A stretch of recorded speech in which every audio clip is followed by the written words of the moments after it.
You're on. I'd like to open the meeting of the Harwich Conservation Commission for December 4th, 2019. Welcome. We have a sign-in sheet, I think, in the back. Yep, it's at that here. And the first item on the agenda is a notice of intent for 6 and 10 Neil Road, proposal for shorefront protection. They've requested a continuance. I guess, is there an announcement that goes with this? A question for you. So, yes, they would like a continuance till the 18th because we have not heard back from Natural Heritage. I guess at the last meeting, the commission had questions about the slope of the sand nourishment behind the proposed sand drip fence. And they had a new plan at the meeting for you that they had to get to Heritage, which they did, but they haven't heard back. So they know, I mean, he said, we're not gonna make a decision without final say from Heritage, and they understand that. They would like, if you would consider, they're kind of really anxious to do the stairs. And if the stairs came in to me all by themselves without a fence or sand nourishment of the groins, I probably would have entertained doing it administratively. So there's a replacement of concrete stairs with a raised wooden set of stairs.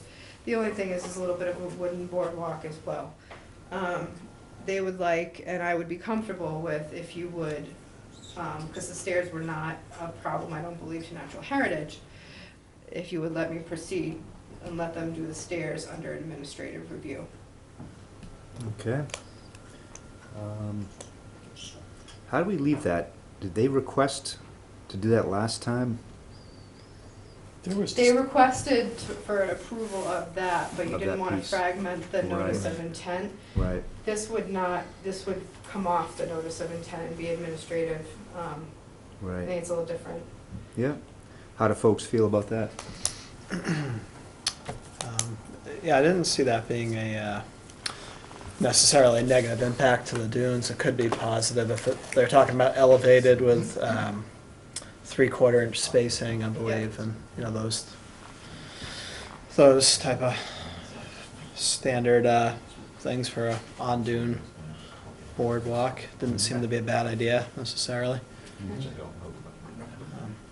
I have no objection. Okay. Stan? I'm not sure. Yeah. I feel it was part of the project, and we should probably leave it that way. But I think it depends on legally how we can separate it. And you're comfortable that with an administrative review, do you delete it from there? Well, it would just be when they come back out of Notice the of intent. off the advertisement, it would come off the advertisement, the stairs piece would come off. Yeah, Would we ask for an as-built, or how would it? it would be part of the as-built for the entire Okay. project. Yeah, so that would be documented. What if they never do the entire project? Then I would have probably approved it as administrative review anyways, if it came in to me by itself. And do you get an as-built with an administrative If approval? we, rarely, but for this case, it's warranted. Any thoughts? I don't have a problem with that. I don't, I mean, there are already those concrete steps there, and what Yeah. they were planning was to put wooden steps and then bury the bottom end actually in the sand nourishment. I don't have a problem with Yeah, letting Amy just deal with that one piece sure.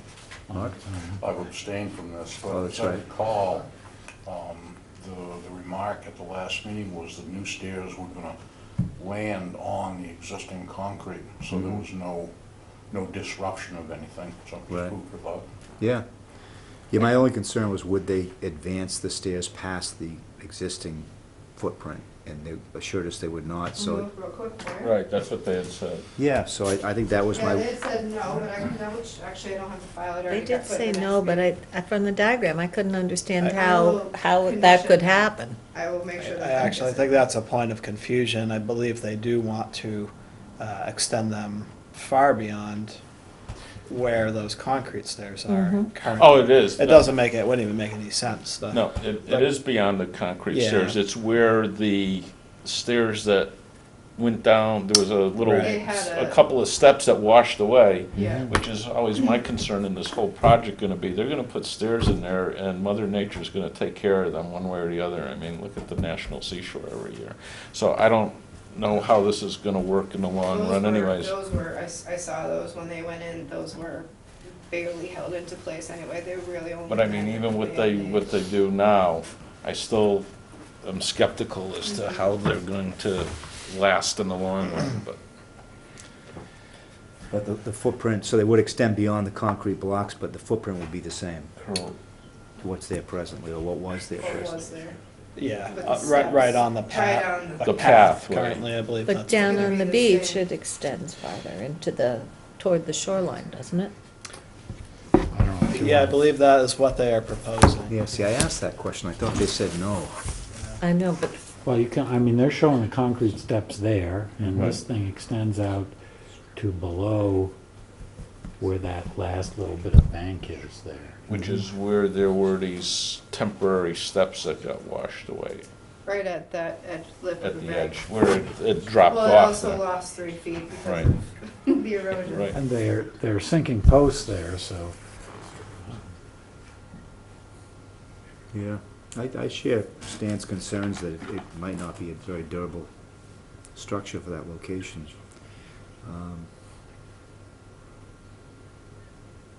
But we discussed it, and I think your recommendation is to go for it, so I oppose that. I think it's fine. But I believe one thing the contractor said was that he could put the steps where the current dune face is now, and then if that's right. if the dune improvement project ended up being approved, he could simply extend them later. That's what he And did that say. maybe that's what we should ask for at the moment, Current rather than just have these steps 30 feet out, Extending out into you know, nothing. into Right. nothing. Right. Okay, So that makes sense. on the existing slope where the steps Yes. were. Okay, I think that's fair. Okay. All right, well then I move that we grant a continuance for 6 and 10 Neil Road until December 18th. Second. Seconded by Jim. All those in favor say aye. Aye. Motion carries. Okay, next we have a notice of intent for 27 Strandway, proposal for hardscaping and planting.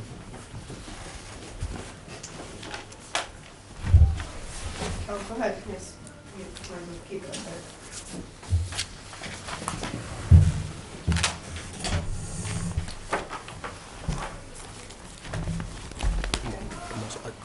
Giving each other a copy or? They either have it on their tablets or they have paper copies. If what you submitted is Yes. just the plans, as long as there's nothing new, they have it. No, it's the same. Okay. Hi, good afternoon. I'm back again on behalf of Jim Palermo for 27 Strandway for the project. The outside permeable pavers patio and the bench, also the fire pit too. I believe the last time we were here, you guys were concerned about the planting and then the water going into the ground. And also, we actually contacted Nikki about the existing patio that's there. So she did find out it was actually there before the, Yeah, she told me. that's all cleared out, right? Yeah, I'll go over that too when he passes it over to me. Oh, okay, all right, so I believe you guys have a copy of each, the presentation. I don't know if you guys have any questions.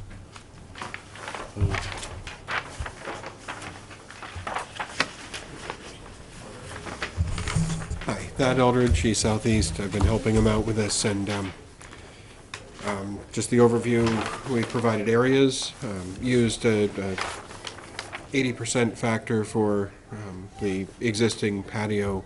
While there's grass has grown over many of the stones that were there originally, so we've estimated that it's 20% open, 80% impervious area.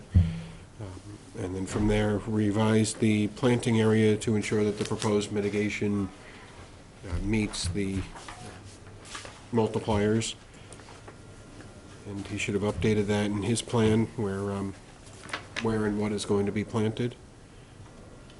From there, if there are any questions, we'd be happy to answer them. Thank you. Do you have an update for us, Amy? Sure. So Nikki did the review, and I went over it with her. She was at the last meeting. So the revised plan, request for variance and additional plantings were submitted. Since the last meeting, the existing conditions can be seen on Google Earth in 2005, and the certificate of compliance was done in 2007 with more or less, which basically at 2007 it wasn't caught that there were some of these outstanding issues. When you grant a certificate of compliance, you say the property is in compliance, and upon the granting of the certificate of compliance, it was in the state that it's in today. Moving forward, they've added beech plum, bearberry plants and cedar trees and increased the types of wildflower mix. They're proposing additional 100 square feet of additional disturbance in the 50 to 100 and 402 in the 0 to 50 with the mitigation factored in at the appropriate ratios. Is required is 1406 and they're providing 1,420. All of it is in the 0 to 50 in existing lawn area. This is one of those cases where I think a variance could be granted from the 0 to 50 foot buffer. Typically we don't allow any new hardscape in the 0 to 50 foot buffer, but when there is a clear convincing evidence that what you're proposing to do is going to have a net positive benefit to the environment, a variance can be warranted. So with the conditions that the planting area is left to naturalize, with no mowing or pruning, so the new stuff, the new areas that you plant, and the requirement to stop chemical application within the 100-foot buffer, and that the requirement that the patio and walkway remain pervious, no hardening, I think the project is approvable. And let's see, I think that is, I will leave it at that. Thanks, Amy. Oh, sorry, one more thing. Nikki and I had chatted and maybe intermixed with some of the wildflowers, some smaller woody shrubs such as sweet fern or something else could be incorporated, which would add a little bit more, it wouldn't just be wildflowers, it would naturalize a little bit more into a native plant community while still allowing them, a view. So I don't think that needs a revision or plan. That could be something that's conditioned. To add some more small woody shrubs. Yeah. Okay. Thank you, Amy. Jim, do you want to start with any comments? Sure, yeah. Well, yeah, generally I think this could be a good project for the property and improve the buffer to the coastal bank. I do feel like the shrubs, so we just have 6 bearberry, right, which are, that's just a little ground cover anyway. You don't have the bearberry numbered. 6 beech plum. 6 beech plums you have, yeah. And then 3 cedar trees. Yeah. Yeah. Is there a number for the bearberry? I mean, whatever. It's kind of a ground cover, so if you're gonna do it, it would probably be, at least a couple dozen or something. We'll have to go over spacing, and maybe it's something that if the commission, because it kind of likes to knit well in the community together. Yep. And it does not like shade a whole lot, Yeah, so kinda. I don't know if we want to talk, if you really want bearberry, we can go with it, or if we would rather switch, rather than having this kind of random patch of bearberry, switching to a sweet fern or Yeah. some more of the native wildflower mix or something like that. Yeah, I was gonna suggest maybe a bayberry rather than, just because, the wildflower mix, may not take off and become a natural Right. meadow very quickly, and just the 9 shrubs, the 3 trees and 6 shrubs, be pretty sparse over that area. So maybe another 6 bayberry or something would kind of fill in amongst the meadow and make it better. That, and I feel like it's important that it's stated that it's left to become a natural area. Those are my comments. Thank you. Carolyn? Well, I think looking at this, it's a bit of a stretch in my mind to consider that patio a structure. To me, it looks like it's some granite put down on the grass. And I am concerned in the very long run that allowing a patio, even pervious patio, would be considered definitely a structure in the 0 to 50. If down the road, someone wanted to come back and build a dwelling, we would have already approved a structure in the 0 to 50. Now, while I understand that it is not in our purview in this instance to worry about the chipmunks and the birds, and other than we're worried about the coastal bank here, in the overall picture of our job, I think it has to be considered. So I would be hesitant to approve something that could eventually turn into a full habitable structure. It's a good thought. I think you could probably back me up that they would be entitled to come before us and ask for something like that. Yes. But it would be again a variance, and they would be entitled to rebuild whatever structure was there. Anything beyond that is our decision, whether we want to grant a variance. So I think in this case, I'm not as worried about that. No, I'm not as worried about in this case. I mean, if you really wanted to stretch it, you could say that it's not to become habitable space, that this Yeah. patio area is not to become living space, or habitable space. Right. You know, in the future, they could replace the patio in kind. Anything else would require a variance. So hopefully, Yep. it's a good point. You know, it is a slippery slope at times. I think in this case, the mitigation provides nice site improvements over existing. Any more thoughts, or No.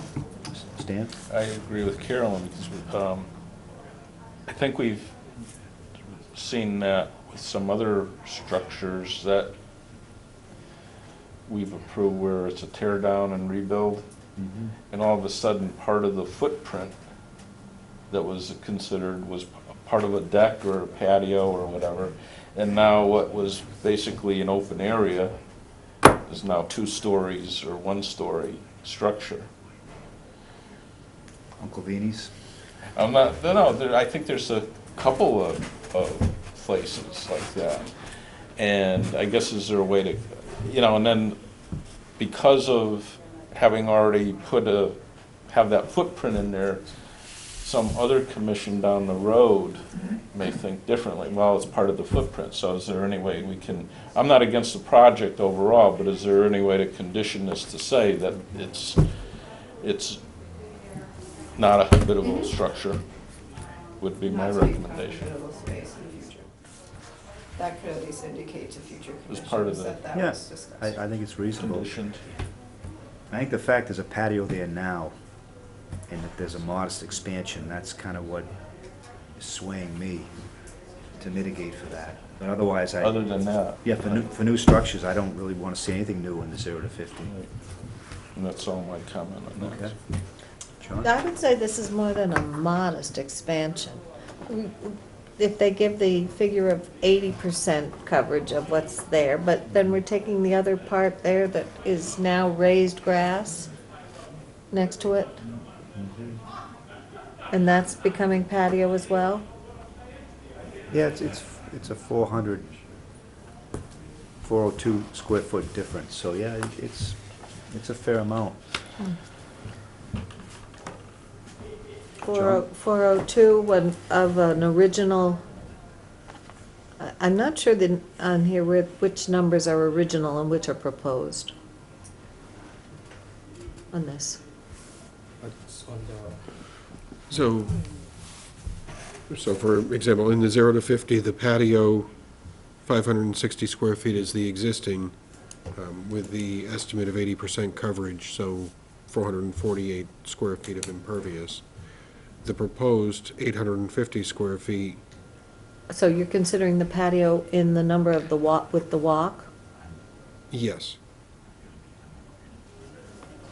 The same material. We just quickly went through, and I guess we didn't make it terribly clear, but we have the existing and then the proposed.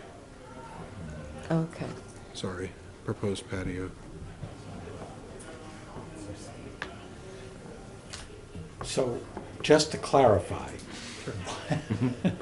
what you're calling existing is the area between the house and the dune that is stone embedded in turf. That's what you're calling existing hardscape. So the existing area is the perimeter of that, and then we're giving an estimate of 80% coverage. So 80% of it being impervious and 20% of it being grass area between the stones. Oh, so you're calling the hardscape 80% of that area which encloses the stone embedded in turf. Correct. And what is the number for the new area that you're incorporating? That above the raised area that's lawn now, I believe it is? So that would be approximately the difference, 290 square feet.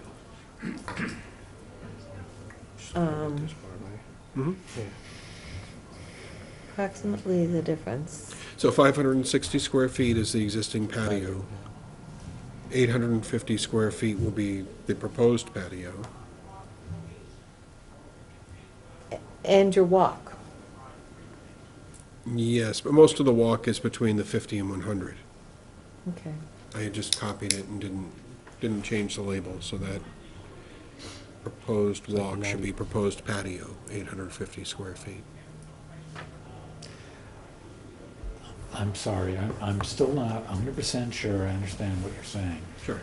You're saying that the value of 560 square feet is the area that encloses that stone embedded in turf reduced by 20%. So the actual area that encloses the stone embedded in turf is 20% more than 560 square feet. No, less, because, so the patio itself, the perimeter of all the stone and grass is 560. No, that's my question. You're including the grass in the In the 560. the lower grass. What about the raised? The raised is raised grass, that's outside of that. That's outside of that number. And where is the number for the raised grass that you're including in the new patio? That would be the difference between the existing patio of 560 and the proposed patio of 850, Got it. so 290. So we take the total patio that exists, and then we say 20% of that is void or grass. So we come up with a impervious coverage of the 448 square feet.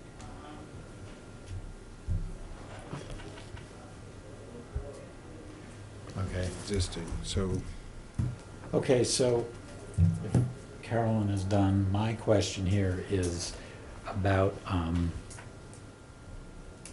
the planting plan. I mean, you show a perimeter that you label as proposed mitigation here, and you give a list of plants, but there's no indication of where anything is going to be planted here. Is that because you don't know, or because you just didn't put it down? That is, where are the trees going on this plan? Where are, sort that out in your landscaping plan? I didn't put it on the, Okay. yeah, it's Do you have one with you? No, not really. Okay. It's actually going to go on the left side. That's where the plants are going between. So, on the west side, you're gonna put the trees? The trees, yeah. Okay, so up away from the water? I mean, there's a bounded area that goes up to the lot line. Is that where you're talking about putting the trees, right next to the lot line? Not exactly next to it, but like more into the inside the lawn. But So on that in side. what you're showing is the mitigation area. Yes, where it's all highlighted. Where the mitigation area goes up to the lot line to the west. Yeah. So the 3 cedar trees would go in that area, and then you had 6, 6 beach plums. And then, And where, are you clustering the beach plums? I mean, whatever you guys, Yeah, we typically look for a plan that shows where they're going. oh, okay. It's so, okay. that's I my- mean, I that's think my- I think it's a small enough area that, I mean, if we were to move forward with this tonight, we could work in the next couple of weeks to come up with something that shows where the plants are. That way, when we do the orders of conditions, but we do need to know where the plants are going.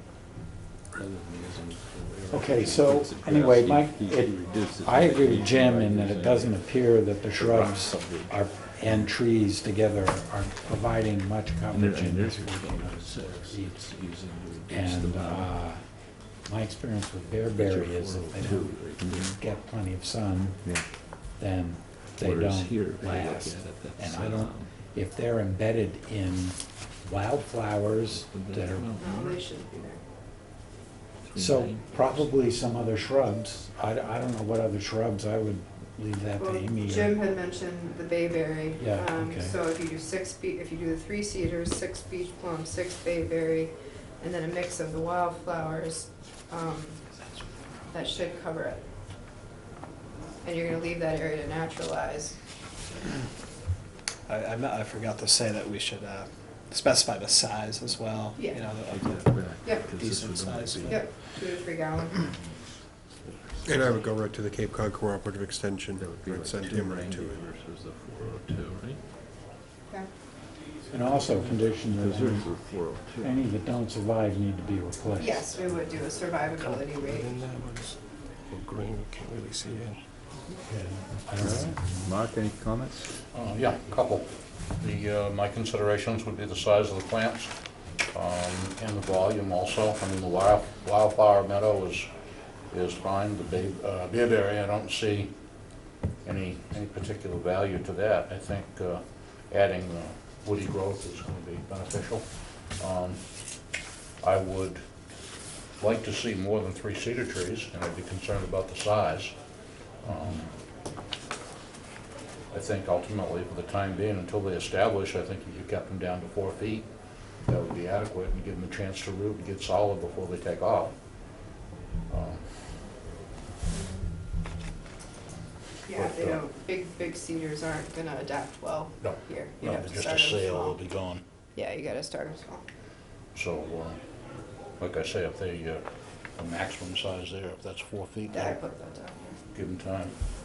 And I think there needs to be specific language regarding the patio and the grade around the seating wall to the outside to make sure that the grade change the grade doesn't change on the backside of the seating wall off to the southeast corner of what's there. Ultimately, through your whole project, do you plan to remove the turf in the planting area? Well, You'd have to. I think so, yeah, because Well, you I gotta would put some think you good would. soil, yeah, for it to grow. Okay, Yeah. all right. But the specific language for the base of the pavers and stuff, I think would be important, and I actually, have the- yeah, I don't know if I actually give her a copy of, Specification? yes. So there was a specification by the manufacturer on how to prepare the base for the most pervious application. exactly, that's what I'm getting to, is to make sure that that's adhered to, so you have proper space for the water. Needs to be some consideration, because you've got a drywall in there somewhere for the downspouts, I believe, right? Yes. So there needs to be consideration for that as well. And I think the language in the order of conditions need to be very specific about the grouting material for using an open stone rather than polymeric sand or something of that nature. There's a couple of other products you could use, but it would seal it. That would defeat the purpose. You had mentioned last meeting using a sharp sand in between rather than polymer. Then polymers, yeah. And underneath will be like all open aggregates. As long as it's open aggregate, yeah, that'd be fine. Yeah, all like, for example, like a 3/4 native. For the or- joints? No, not for the, I'm talking about the base. Oh, underneath, yeah. Underneath, yeah, so the water can actually Right, go through, yeah. but that's gotta be done to the specifications of the particular manufacturer. Yeah, But what my concern is the joints. the joint, Those it's all, joints with polymer sand. no, it's all Stay open. sharp sand, so the water can actually go through it. Either sharp sand or rice stone, one or the Yeah. other.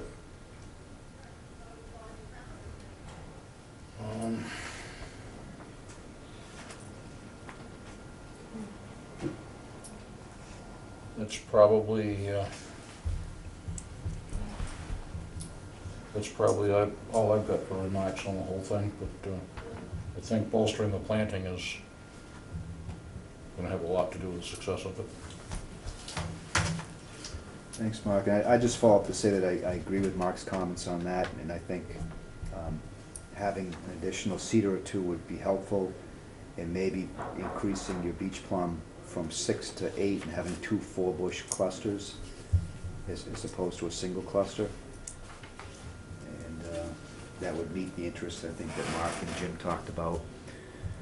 And I think we can condition this to try to avoid future expansion of what's there for structures. Any more thoughts on the way the square footage was derived? It's, I want to make sure we're happy with, that we have the right number. It's a little different, but, and then I'd like to ask that we can see a plan, maybe, after with Amy, that shows where the plants are gonna go. Yeah, I mean, between now and when we draft the order of conditions, if this gets approved tonight, there's a 2-week time, so in the next week, we can have a plan that shows where the plants are gonna That's go. good, actually. I'd like to see a very clearly defined plan of the construction of that patio that Mark refers to, as to the base, the grouting and everything else. We keep talking about it, but I don't feel comfortable that it's gonna get, She had it. Well, if it's how in- it's gonna be actually If it's in built. the order of conditions, and it's worded as such to follow the particular manufacturer's requirements, that would cover what we've discussed. Well, maybe Mark can help if we move Yep, on I this. can provide you some information for that. But I understand what you're saying. My concern, yeah. Yeah, no, there needs to be something to go from, so.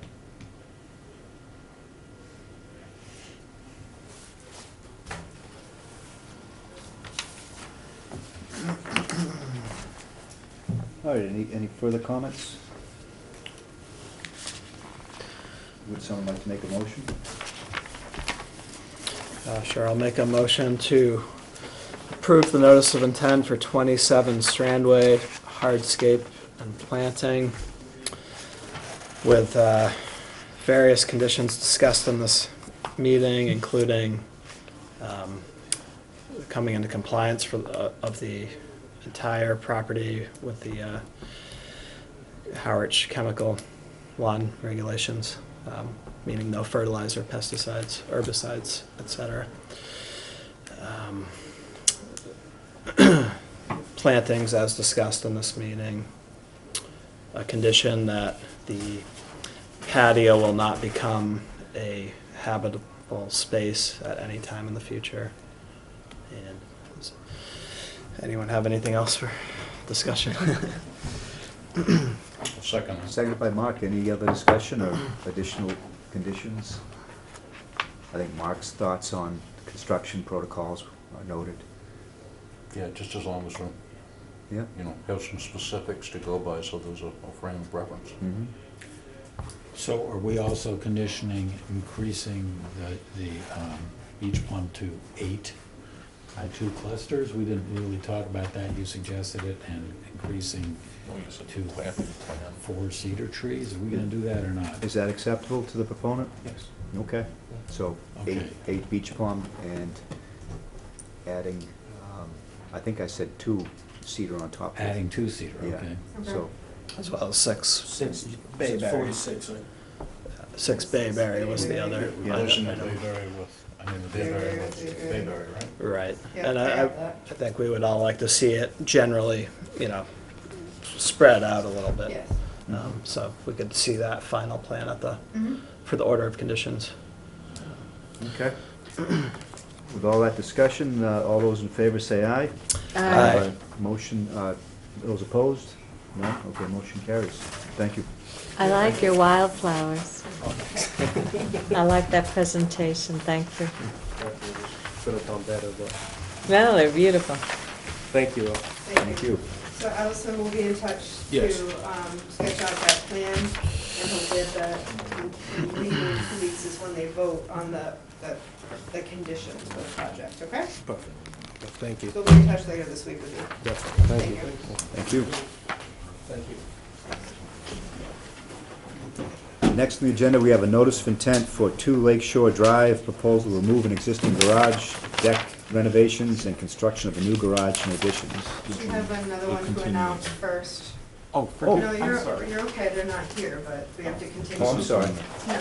Okay, well, let me You go want to ahead. continue them first? Yeah, okay, so let me go ahead and continue, I'll move to continue the notice of intent for 11 Bragg Street, proposal for demolition and rebuilding a dwelling. The applicant's requested to continue to December 18th. Do we have a second? A second. Second by Stan, all those in favor say aye. Aye. Motion carries. Okay, on to 2 Lake Shore Drive. Good evening. David Little and Phil Cheney here representing the Bowskis. A few of you, I believe, were on the commission last year when Phil and I came back a few times. The Bowskis eventually received approval for building an accessory dwelling on Lot 4.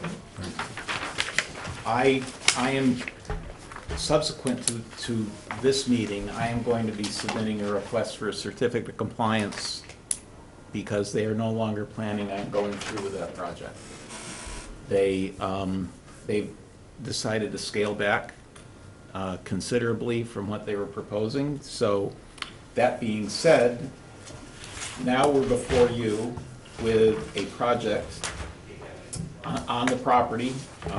As we've noted previously, it's a developed property on Seymour's Pond. The resource areas on the site include the pond and a bordering vegetated wetland. Now the proposed work is going to include the removal of an existing garage, the construction of an addition, a deck expansion, and the construction of a new garage. We have located the new garage so it's over 60 feet from the BVW, so it complies with your policy of not encroaching beyond the 60-foot buffer. The deck itself will be connected to the existing deck and continue in a northwesterly direction to the garage, so it diverges away from the wetland. Where the deck connects to the existing garage is approximately 55.4 feet, and then it goes straight to the proposed garage. The work we staked out the work, the limit of work, the garage, and the deck on the site. It's in an area where it has been altered in the past. We are proposing a little bit of grading and an expansion of the driveway as we've shown on the plan. And in addition to the site plan that I provided you, I also provided a coverage calculation sketch which shows the existing coverage and the proposed coverage on the site. The increase in both pervious and impervious surfaces on the site constitute 886 square feet.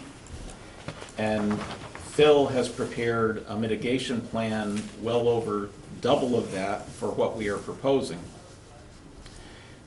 Now, as you will, I'm sure, remember, as we remember, one of the conditions for the past project was the removal of the removal of the illegal expansion of the deck down near the water.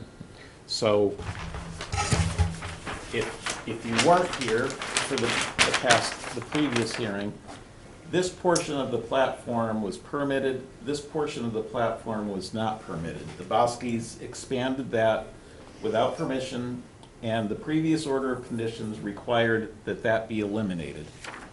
So we are back with a considerably scaled back project, and before Phil gets into the mitigation, we feel we've come up with significant mitigation for this project, and we would also request that we be able to keep that expanded deck. What it does, it allows for the family to focus their activities in one spot.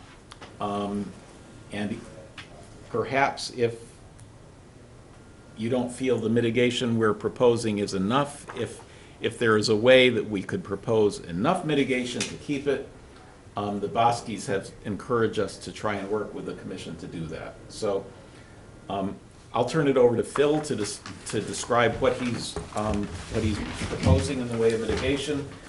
In the event that you didn't get to the site, I have a couple of photographs I can pass around that show the area where Phil's mitigation is occurring. Thank you, David. In addition to the mitigation planting I'm describing, it also includes eliminating that snaking narrow boardwalk that forks off in the westerly direction that you see on the plan as well. So eliminating a substantial amount of that coverage and planting that with native vegetation.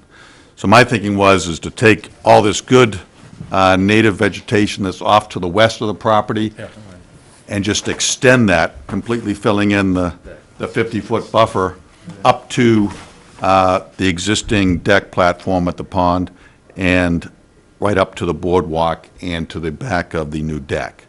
So we're really getting a good contiguous mitigation area. So we're extending that good quality wildlife habitat.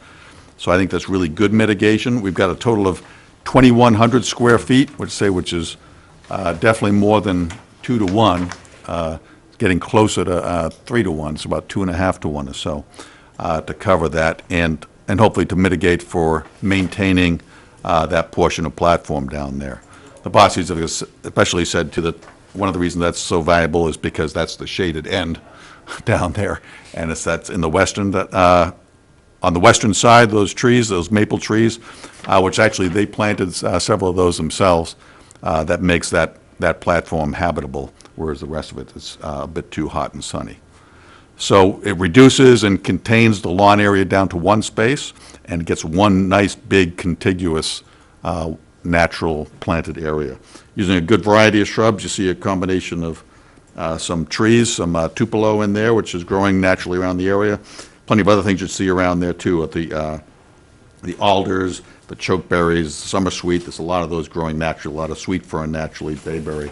Really repeating a lot of what's there so we know it'll be successful. I think it'll be a good spot. Thank you. Amy, do you have a summary for us? Sure. So the project as its first part of the project, which is a major part, the proposed garage, the addition, redoing some of the decks, that's fairly straightforward. It's in an existing, pretty much disturbed area. Where the proposed garage is, it is in a clump of bayberry. You may have to remove 1 or 2 small pitch pines, which are plentiful on the property and the next one. So I do think that the mitigation would enhance the buffer to the pond for that. I did notice when we were out there today that a lot of the area that you have as mitigation, proposed mitigation area, is growing back really well with bayberry. Yep. So I would just encourage that to keep going, and Sure. you may not actually need to do as much planting as you have plotted out for that because it is coming back. Yeah, understood. If that didn't make sense by the time this came about, then we'd talk to you about that, because it wouldn't make sense to destroy anything that's growing naturally. Absolutely. So, and then, so for that part, without the decks on the waterfront, seem fairly straightforward. They're staying outside the 60, they're staying in a fairly consolidated area, and they're proposing mitigation, which I think will benefit the buffer zone to the pond in the interest of the Board of Vegetated Wetland and the pond. When talking about the deck, the commission did condition that at the previous meeting when we talked about 10 Lake Shore, which is the lot 4, as you see on your plan here, that is to be reduced to 10 by 16, which is the platform closest to the walkway that leads from the house. That was part of, we had discovered that was done after the fact. And it is one of the conditions there. You said the applicant is going to be withdrawing or asking for a certificate of compliance for work not done on lot number 4. And I believe you had mentioned, maybe this is overstepping, but you had mentioned that, you know, they want to keep the platform, they don't want to do the project on the other property. So how do they feel about are they thinking of not doing it all in the future? Would they be interested in some sort of a restriction on that lot? I'm probably not prepared to talk about that now, but. I could ask the Boskis, I don't know, that didn't come up, Yeah. but certainly, that's something we could So I think that's discuss. very, that would be a very good offer, to not do that. Without that, I do think, and I see, you know, we talked a little bit on site today, you know, consolidating activity is sometimes a good thing. It is bigger than what we permitted, but is there a way that we can further improve the buffer zone to the pond and still let you keep the size of the deck that they have there? The thought I had is continuing. You have like a very kind of narrow row of shrubs on the southeast side of the dock. Yeah, and I have a photo of that. Yep, That I can pass so out. my initial thought is to do another row or two of plantings there to add more width to the vegetative buffer around the pond. While potentially allowing you to keep the deck as it is. I think there could be benefit to that. And then, so this project now would also be subject to the conditions of the no chemical application within the 100-foot buffer on the property. So, transferring some of that lawn to more of a native habitat would also make that easier. Sure. So, Yep. really don't have much comment. I think with our traditional conditions and mitigation, the first part, the major part, the addition and the garage and whatnot can be approved. And I think it just comes down to what the commission, if at all, if you would entertain anything to let them keep the deck structure as is. All right, thanks, Amy.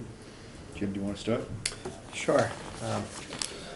Starting with the garage and deck, the area that's proposed for mitigation is, you know, semi-naturalized, and it seems like it'd be appropriate to put a factor on that rather than simply call that area, say it's 30% natural, and so only really count 70% of that as mitigation. Maybe add some more along that pond edge there, as Amy was saying, that would benefit. If that made a big difference, I think they'd be happy to add another, 5 or 10 feet along there. Yeah, just because this area is semi-functional habitat, whatever you want to call it. So it would seem fair. Yeah, fair amount of bare ground there too, though. Right. Yeah, like I say, maybe a factor. It seems like maybe 30% is natural now, or I don't know. Yeah, it just looks like they stopped cutting and maintaining it for like a growing season or so. That's what it looks, which is good. That they're doing that, but yeah. Let's see. And, you know, as far as the platform by the water goes, I think that might be kind of a big ask of the commission, and, you know, what Amy mentioned is a big offer, so, yeah, that's something certainly I would be in consideration of. That's all I have. Carolyn? I think the proposed construction should be considered is considered a separate issue than the deck. So if they want to keep the deck, I'd like to see a specific mitigation plan for keeping that deck. Sure, and please understand that part of that was the overkill on the mitigation was to cover some of that deck. I mean, because we have definitely more than 2 to 1. Well, I'm even going to with- get even to if your we're making the mitigation 30%. there Okay. next. Sure. This certificate, this order, our approval you would have a 3-year period to act on this. In 3 years, if you took the entire 3 years, that naturalized area that we were looking at today is going to be much, much bigger. And as you said, part of your mitigation most of your mitigation is right in that area. If that comes back by itself naturally, and then you meet with Amy and say, we're not going to disturb this beautifully naturalized area, where else would you put your mitigation? I think there's maybe a difference of opinion on where that is. There's not a whole lot of that area that I see as being shrubs that are regrowing. It's the area behind the garage that you're referring to, Amy, is an Yeah, area that's it's mostly- regrowing. It's So what mostly is like right, regrowing is right here. yes, Yep, This right. is not. Right. Okay. Most Yeah, of that that's- is fairly open Yeah, right now. it's really This pretty is open regrowing. bare. this Right. is regrowing. Yep. And really only a portion of Only that, a too, portion right, of yeah, that. not We even were that whole talking area. sprouts that are this- No, I this saw Yeah. it. So Yeah, I- I saw them, but they looked healthy and they were Yeah, 18 saying- inches apart. and that's certainly It- coming it- back there, but, If we were looking at that as, if that had all been planted, we would have been saying, good job. yeah. So I'd just sort of like to see, as I said, it's hard as that will fill in all by itself without your help. Yeah. Maybe it won't, And maybe it will. I understand that, saying if I take out that area now even, we still have, more than the 2 to 1 that was required. But on the same token, if a separate additional mitigation area, would be helpful for keeping the portion of the platform that was unpermitted, I hear you, and I would like the opportunity to address that. And so to clarify that, if we just sort of really just distinguished and said, okay, this square footage is for the garage addition, and this square footage covers that, that would help to just explain that? Is that the main point that you're, and that there, if it was just clarified what was what? Yes, as long as you're not subtracting, as long as you're not just taking the number you've got now and dividing it and saying this is. No, wait, we wouldn't do that. Okay, thank you. It's almost like you would treat that additional platform area as new work within the 0 to 50, which would require at minimum a 3 to 1. 3 to 1. So you figure out whatever square footage that is and go from there. And that would be, and 3 to 1 is at minimum. Right, sure. It would be at the, Okay, I mean, I yep. think we've talked, the applicable areas would be along the existing edge of vegetation, sure. southeast of the dock. Yeah, and there's plenty of room to do that easily, Right. so. And maybe that could also somewhat accompany the the certificate of compliance, and you'd see it in both files, that way we would know that those conditions were, there was Okay. note of it essentially in both, Okay. in case there's ever any confusion. So just an idea. Sorry. I'll say. I'm just trying to remember, was there originally going to be a plan to combine those two lots into one? No, the plan was to make one large lot. That's what I'm saying. And we abandoned that. So I do have the opportunity to talk to the Boskis about a potential restriction on lot 4. That's where I was going, because if they then sold that other lot without a restriction, I mean, Right, Exactly. right. Yep, exactly. So they, with the restriction, they could still own it, but there would be a or restriction. they could sell it, but nobody could do anything with it. Right, right, there would be a conservation restriction on it, they would retain ownership Okay. if they're not I, taking. I will ask them, I can't So, speak. so for they're them. not planning on going and combining the lots at this point? Not at this point, no. Okay. I just couldn't. But be- even if they did combine them, you could still Mhm. place a restriction Right, on that right. much land. Right. I mean, No, but I was concerned more if it was continued to be a separate land lot and there wasn't a Sold. restriction, The then, sale would be the issue. Right, Right. Yeah. right. okay, thank you. John? So can we get specific about numbers, because the numbers do not seem clear to me here at all. I don't, sorry, I'm a Well, numbers so- guy, so I can't Well, to let it segue pass. on what James was saying, so let's say Phil's plan shows 21. Let's not do hypotheticals, I just want to know the numbers in what you have on paper here right now. That is, Okay, so I provided you with a coverage calculation sketch. yeah, and I'm It looking at that. indicates we have 886 square feet of additional coverage in the 50 to 100 foot buffer. So, And where does it say that? I'm sorry. well, so we have proposed coverage and existing coverage on, yep, So you're saying 3653 minus 2767 is 886? Is that what you're telling me? exactly. Well, it doesn't say that here anyway, so you're relying on us to do the math. Okay, so it's 886, so 2-to-1 coverage then is 1772 or something like that, right? 2-to-1 That's correct. coverage would be. Okay, so, Phil's proposing 2,100, but as James said, he thinks that should be reduced by 30% because of the portion that Which has is- some existing bayberry in it. which is 600 square feet, give or take, a little more than 600 square feet, so then you're, in that case, you're actually below 2-to-1 coverage.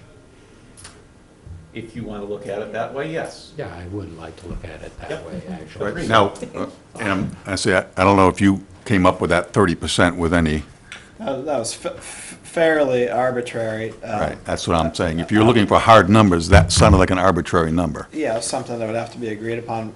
We generally only consider mitigation on basically replacing a hard structure of some kind with natural vegetation or a real turf lawn. If it's kind of Cape Cod lawn or something like that, we don't generally consider it a straight mitigation, right? So Which all of that is, by the way, that area where they have off to the northwest of the platform, that area is very poorly maintained turf lawn, I guess is one way to put it. It appears to have irrigation, but it's not clear why anybody would bother to put water on that, but because it's sandy and there's grass and other stuff there. So I don't, then the question is that mitigation? But the other part of that for me is you're asking us to consider all of this as mitigation for the unpermitted, illegal extension of the platform, which is within the 50-foot buffer, and therefore it would require 3-to-1 mitigation, and you haven't actually given the area covered for that unpermitted part of the platform either, which leaves, to me, it open to question whether this is sufficient at all. My other question, maybe for Amy more than you, but for you as well, is where that platform is, I would say it's less than a foot above, at least the grade below the platform. My guess would be it's maybe a foot above the water level there. So is that on what might otherwise be considered as BVW? I mean, where is the actual The actual border, edge of the- border of the BVW here? The edge of the BVW shows on our site plan. and Well, to it's- the west of that, It's but, located between the platform and the pond, and there's a dark line that goes through there. So, no, the platform is not sitting on the bordering vegetated wetland. But as Phil can attest, the platform does provide a fair amount of habitat for some snakes and turtles, and I'm just pointing that out, that we, it does, granted, it's a structure that, but I hear what you're saying, Mr. Ketchum, and I agree that the numbers need to be identified better. do we know, do we have the number for what that the extra platform there, what is the coverage? I don't have a scale have with me, that? but we could figure it out. Well, you shouldn't have to. And just getting back to your thing about BBW, I can say that is, it's close, but it's not. Okay. It, where it is there, it doesn't have, it's just upland of it. You don't have hydric soils, you have sandy soils there. Yeah. If you go just a couple feet over, because I remember something, we had looked at this, and I think I poked some holes there a while ago too. Okay. It's close, but it is not. It's approximately 130 square feet. But The that's additional. not definite. Yeah. I'm gonna have to do some calculations to provide You you said with the exact approximate, it's number. okay. So that would be like, 3 to 1 would be 400 square feet. All right. Agreed. And yet, is there any credit for removing all that other boardwalk? No. Because we said in here it was an illegal boardwalk as well. Was it? And, It wasn't no. authorized, right? I don't know. I'm speaking truly from ignorance. I don't remember that being the case. I got the file from the last time. Yeah. But I thought Knew it would come up. I thought the potential restriction is So a it does big- say on your old plan, your plan was originally to remove the Right, boardwalk, right. for the old filing. Right. Hold on. I don't know if we ever deemed it was technically illegal or not. Platforms to be brought back. I'm just going back to your notes in your site plan, Amy. You say that the platform and the walkways were not permitted. Okay. The addition to the platform. You're not using aerial photographs then? I'm trying to remember how that came about there. And I want to say that was just the addition to the platform was the only part that didn't match up. But I don't remember for sure. I thought it was as Stan described it. The walkways too. Yeah. I was speaking purely from, I just don't I just remember. can't remember 100% Yeah, certainly, sure, so yeah. certainty, so I don't want to say anything. But I'm looking at the restrictions as a big benefit, so I'm not. I think maybe the greater point is that we can just refine the numbers to make it more Yeah, I specific. think- If that's, right. if that's where we're going, if that seems like that could make some sense, I think we can really separate the two and make a good proposal that way. Yeah, I think you could greatly enhance the near shore area Mhm. there. And I guess, my last point is also it appeared to me in visiting the site today, and I don't know if it's obvious from these photographs or not, but there'd been pruning all along, the clethra there right on the board, right on the bank there, it had all been clearly regularly pruned, as well as whatever, there's the shade tree, I don't know what that is it Tupelo there, right on the bank? Mostly swamp maples along the bank, but That's there may have been maples. a, They had clearly been pruned as well. And I don't know, what, we should just take note of that. Yeah, I think when we, sounds like we're coming back at some point. Chat about, we did talk a little bit on site today about maybe now is the time to talk about, incorporating vista pruning into this. Because they have pruned the sweet pepper bush. Potentially, we talk about, where the view's gonna be allowed to stay exactly as it is, if we wanna make sure that the clethra at least stays at a certain height. But maybe that becomes part of this application to finally formally allow view pruning as they've been doing. So I just have a final question, which is, I noted in the area where Bayberry is coming back, there's other stuff that has also been clearly cut, which I don't, I mean, it looked almost to me like it could be bittersweet, but that's hardly a positive identification. There's some vines. There's something in there. I didn't look close. I'm just thinking back over the last year, I don't remember bittersweet in that area, but it's certainly possible. Something has been cut yeah. there, but not cut to the ground, Right. which to me Yeah, was it's like in itself Right. a little bit Okay, yeah. unusual or confusing to me. I don't. Anyway, I'm done. Okay, Mark? Is there any intention of habitable space above the garage? No, none. Septic system will stay as it is? The septic system is adequate for the proposed project, yes. Okay. All that being as it is it viable to think that that could be living space and the septic system will be changed? Or is that going to be out of the question? There's no intention, the proposed addition, they have a very small kitchen and bathroom. So the addition is an expansion of the kitchen and the bathroom. Yep. And it's really just a new garage, because they're eliminating the existing garage, but no habitable space. There's no, it isn't gonna have any, it's gonna have electricity, there's gonna be no plumbing, no, other than electricity, there won't be any utilities. I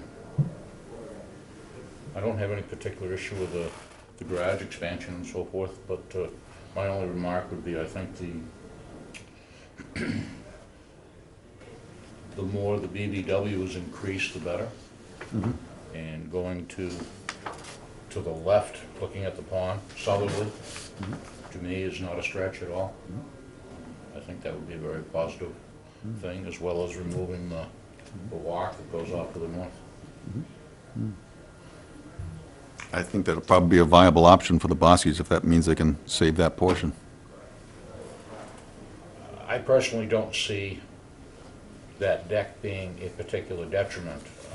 To me, it's a good way to preserve the edge of the pond front and keep things intact. But building the BVW all the way down, I think, is a good idea. Thank you. Okay, so I think you've gotten some good guidance on mitigation for the new structures and coming back and summarizing, clarifying what's going to be done there. I think for myself, the concept of having a conservation restriction for Lot 4 would be really important in terms of moving ahead on the deck, because I do view the deck was really an enforcement component to the last hearing. We had a deadline to have it modified, and that deadline was not met. So we really are looking at what I would consider an enforcement situation for that.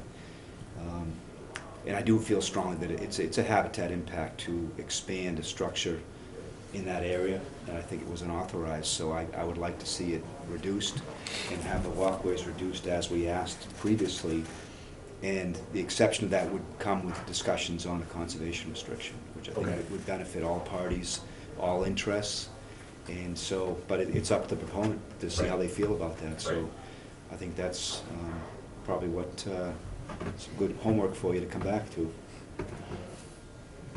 Yeah, that sounds, I think, and I hear everyone's comments, and I just appreciate the fact that you're willing to see what we can do to try and accomplish what the Boskies would like. good. Okay, when do you want to come back? 2 weeks. Is that a bad? Do you really want to be on that meeting? Are you on that meeting anyway? No, it doesn't have to be 2 weeks. It would be great, I mean, I understand if the Boskies wanted to come back in 2 weeks, but it would be greatly appreciated if you continue the first meeting in January, because the meeting on the 18th looks very, very, very full. And what date is that in? That would be January 8th. January. That's fine with me. I'm expecting my first grandchild in the next couple of weeks, so. Okay. Thank you, that would be awesome, because you don't want to be here on the 18th. Okay. I'm already calling it. Oh, boy. I think I'm already here on the 18th. Oh, sorry, Bill. Okay. Okay, thank I you. move we continue this hearing until January 8th. I second it. Second by Stan, all those in favor say aye. Aye. Motion carries. Thanks so much. Thank Take care. Okay. Excuse me. I didn't mean to laugh about the snake comment. I just thought it was. I wasn't thinking of. They started neon collar. Glow in the dark collar, so you don't feel like cars now. Yeah. I wasn't My happy. street? You know, there's all kinds of things that can't live there, Yeah. can't grow there, because that's it. Right. It's a no disturb Put zone. in, boy, come back today. It's, we could issue fines for non-compliance to remove the water, so. And you Let's do that, can't yeah. take up walkways that were put down illegally and count that as mitigation in the spirit of 50. Oh, no, when I heard the restriction, you know, I was very tempted to ask, where do you store your seasonal dock? Yeah, it was there. Yeah, I Where meant was to ask it? about that. It was off to the, oh, I'm yeah. not sure it was, whether it was inside or outside of 50, actually, I saw it. Oh, I Yeah, didn't see it was the dock. stacked there. Yeah, it was stacked. I didn't think Was it of, inside or I don't outside know. of 50? You wanna keep going just as it is? We don't have anybody else in the audience, so. yeah, sure. You got Run Larry. down the agenda? What do you mean? I mean, nobody else, sorry, Larry. That counts. I meant nobody else here for hearings. Sorry, Larry. Larry's happy You're that, not nobody, we're done with Larry. hearings. Yeah, Sorry. we can meet Larry down at Red's in just Yeah. an hour. Or All right, Jack. let's have some constructive discussion then. Okay. So orders of conditions first. Mm-hmm. So, 0 Sequoia Road. After lots and lots of discussion. So at the last hearing, you approved it, but you wanted a little clarification on one of the areas for planting. So I suggested adding a couple of inkberry and some wetland clump grasses, like rushes and sedges, to planting area 1, along with the already proposed sweet pepper bush. Let me see if he provided that list, he should have.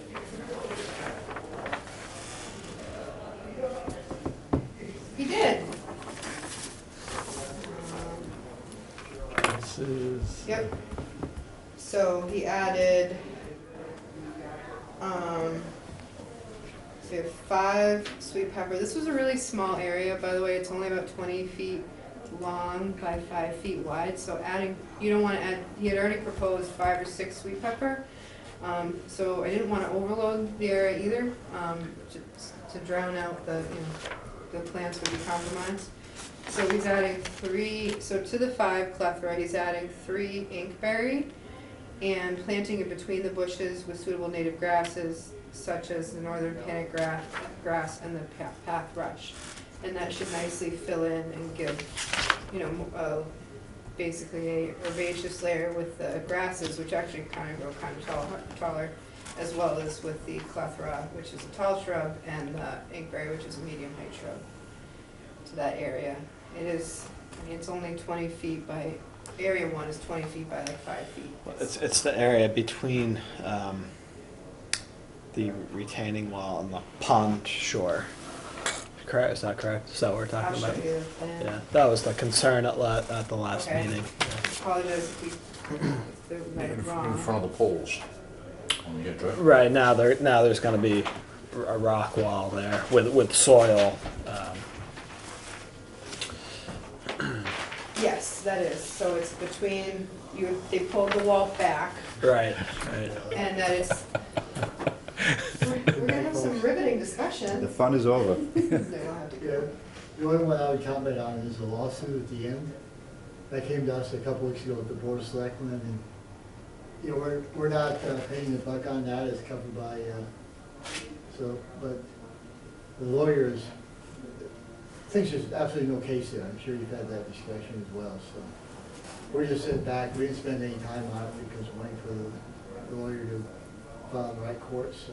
Yep, I don't know what your discussion's gonna be, we had a short discussion, it's not. it should be fairly short, I just We're wanted not to. doing, we're not paying the bills, so we're not actively involved Okay. with the town. And the We'll lawyer talk was about it in the convinced executive that, session, I'll tell you which one he's talking Okay. about exactly. Yeah, the renal discussion. Yeah. Big hog farm. Take care. All All right. right, thanks, Larry. Bye, Larry. Yes, so area one, correct, is between the wall and the water. And I think what you would naturally get there, some wetland clump grasses would start to come in if you let it go. Anyways, Inkberry is a viable option. So the concern I brought up at the last hearing, which has been my concern all along, is that there's a tendency for that to end up becoming beach from the pond shore to the rock wall. Okay, So there was just nothing in the order of conditions really preventing that, other than we can add that. a few clethora are being planted there. Yep, It I should. can certainly add the condition. That planting area one is not to, no part of planting area one is to become beach area. Something along those lines, but might be Did helpful. you want plants in front of the rock wall? That They're gonna be staggered. there already are. Okay. Yeah, it's just honestly, it's gonna be really hard for that to not Anything to become take, yeah. for that not to become beach, particularly. So, if that's in the order of conditions, at least we can look at Yeah. it 3 years from now and hopefully make sure it's well established and has not become beach, as I suspect it will be in the future. Put that in. Planting area one, not to become beach area. Essentially, another bulkheaded section of the pond, which is Yeah, vegetation.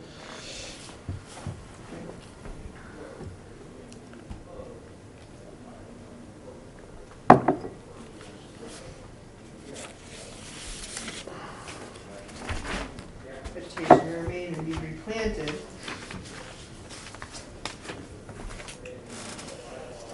If not successful. For natural causes, not successful. Okay? Like that? Did we actually vote on it at the last meeting? I thought we did. We may I have. think you did I with don't You asked for the That's plan. why I was under orders, I wouldn't think she would have put it on if it wasn't. Yeah. Okay. Yeah, I'm pretty sure we did. we just Alright. wanted the planting, a little more information on the plants. So, I'm sorry to be really picky, but I sent you an email about this, and I just realized I was commenting on completely boilerplate language, which actually doesn't make sense. Okay. It Oh, says, yeah, you were doing the general conditions 1 to 15 on the preceding pages. It really should say following pages, and I don't know, that's probably been standard boilerplate for. I will It- take that up, it's yep. Just, it Following, actually yep, is misleading and confusing. Okay. that's good to fix. Yeah. We will fix that.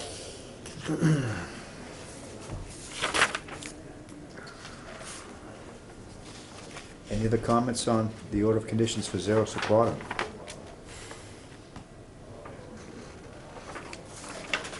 No, I move that we approve the order of conditions for Zero Second. Sequoia Road, seconded by Mark. All those in favor say aye. Aye. Motion carries. Please sign.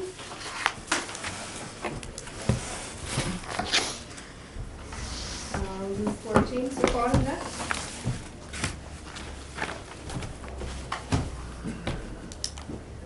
Tear down, rebuild. And we can change that general language.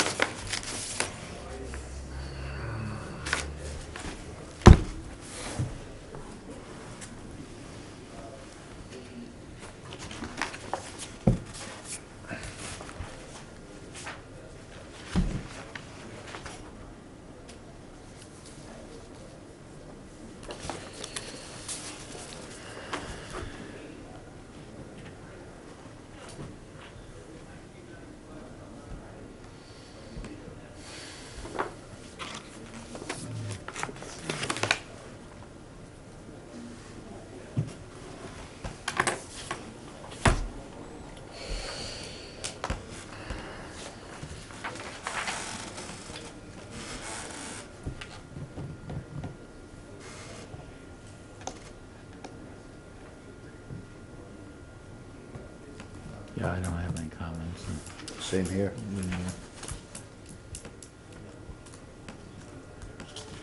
No comments. Okay, Everybody happy with that one? all right, seeing none, I move that we approve the order of conditions for 14 Sequoia Road. Second? Second by Mark, all those in favor say aye. Aye. Motion carries. Sign.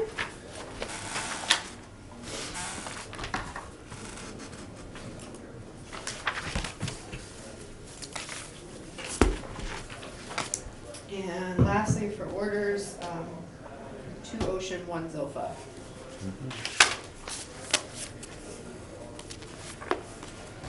Amy, did you ever talk to somebody, the people who came in to the CPC meeting, thinking that was the conservation meeting? Because they wanted to, Nikki talked to them. so that's all set? There wasn't Yes, any straighten them up.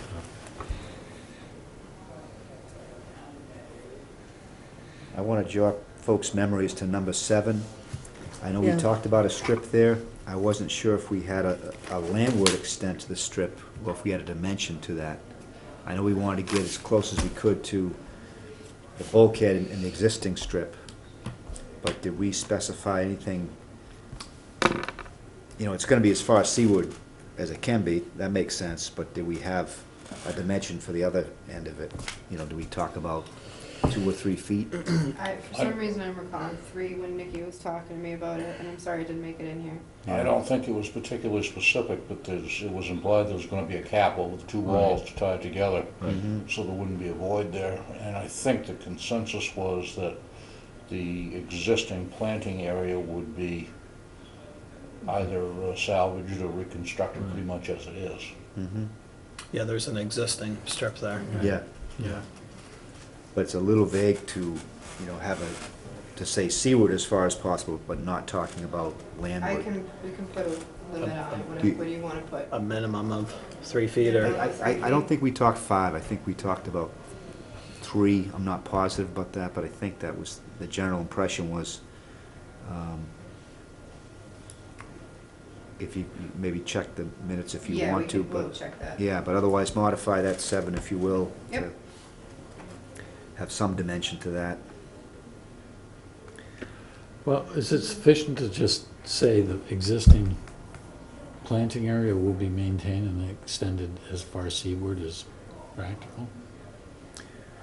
It could be, but I like a little definition to the dimension, so that, Okay. you know, say it all gets chewed up and they forget to put it in, Yeah. and then they say, well, there's a strip there, it's a, 6-inch strip. And they're gonna be doing most of the work from top down, it's gonna get chewed up. Yeah, Okay. so having a 3-foot Yeah. functional strip might be a good idea. Yep. Just makes it easier to be clear in the future. Mm-hmm. It's supposed to be there, so I can change that.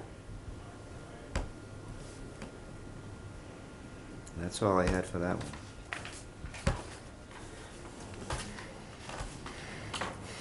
Yeah, I don't have anything.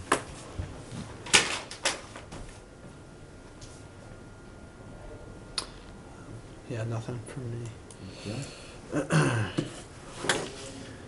Guess we could, Make a motion to approve the order of conditions for 2 Ocean Avenue replacement of bulkhead. seconded by Mark, all those in favor say aye. Aye. Aye, motion carries. Okay. On to 53 North Road, certificate of compliance. 53 North Road. Start of compliance for Dudek. It's not in the truck, I don't think. There may not be. Yeah. It's been talked about, we may not Right, put yeah, any no, new no, Mark information was in saying, there. looking for it, and I said, Sorry. it's I not have, in the. would anybody like to see a copy of a plan while we're talking? This, we've talked about it a little bit since it first came as a request, and remember, we noted that the 1.5-foot cap, additional cap was built vertical rather than at an angle with the bank, which was not as per the plan, but, and also I looked, Nikki and I went and measured, the total permitted length for re-grouting and addition of the cap was allowed to be 180 feet long. It actually is 115. We measured it yesterday. They didn't go, technically what we approved on the plan and the orders didn't discriminate was the entire length of the wall could have been raised 1.5 feet, and it wasn't. It was, so 180 was what was allowed, it was 115 what was actually done. It is vertical. In a wave action situation, it would potentially be a detriment to salt marsh, to other properties. Well, salt marsh probably would be there if there were waves. But in this situation, being tidal and being more the rise and fall and not wave action, I don't see how the fact that the 1.5 feet on the top is vertical versus flush with the bank is that much of a detriment. They did fill behind it. Again, in some situations, I think this would be not such a great thing. Here, I don't think it had any negative impact. And the areas that are kind of still void are gonna be replanted with their whole new plan that they provided, O'Leary did for us a couple months ago, the entire property. So, while it's not exactly what we permitted, I don't think, in my opinion, what is there is having a huge negative impact. I would condition that if that fails, that it has to be built as per the originally approved plan. Any wildlife access issues with that greater height? No? I don't think so. They have to Yeah. scale the rocks anyways, and Right. Yeah. so I would recommend approving the cert, but then putting the condition if that wall starts to fail, it has to be rebuilt, either come back for the commission for a complete rebuild, or it has to be built as per the originally approved plan, not the as-built. Yep. I can picture some locations where that would be an issue. Absolutely. Where they kind of fudged, you know, what was permitted. And There were too many people, it strikes me, when we were talking about this on site, I mean, we had somebody in here permitting as an engineering, and they may not have been, you know, local. Yeah. And then we have a different landscape representative representing if the people who actually built it were not at any of those meetings, were not part of any of that discussion. Mhm. So there was a lot of things that seem to have been lost in translation here, which Yeah. should not have happened. Right. Any concerns around the table? There was a planting plan associated with the wall, right, and that hasn't been done yet? The plantings have been done. They have, okay. They are in, there's temporary drip irrigation there, they've been in for at least 2 seasons. They removed, that was all lawn, well, lawn and roses, but they took the lawn out completely, so it's down to dirt. And they put, There's some bearberry and some other things, right? it was mostly other roses, but they did do, I'd have to look. That's, Honestly, I just noticed that the strip was in, and I didn't pay too much attention. I was more looking at the wall. Let me look. It hasn't been 2 growing seasons, it's only been 1. Oh, it's been in, Oh. because he wanted his certificate. yeah. Do you Plantings consider, went in the spring. just 6 months is enough? I always assumed that was multiple years. Yeah, so there's 2 growing seasons in a year, so the wall was done in winter it was approved in November of 18, it was done in the winter, so they had spring, and then I had asked them to wait through the fall of this year, which they've done essentially at this point. Do we normally ask that plants survive 3 years, or is it? 2 to 3 growing seasons. Oh, wow, okay. And We can change that if you want. yeah, it just didn't occur to me that that's what that meant the whole time. So 2 growing seasons is 1 year. Yeah, that never occurred to me, yeah. So it was 40 Carolina roses and 20 bearberry shrubs. Right. And those seem to be in.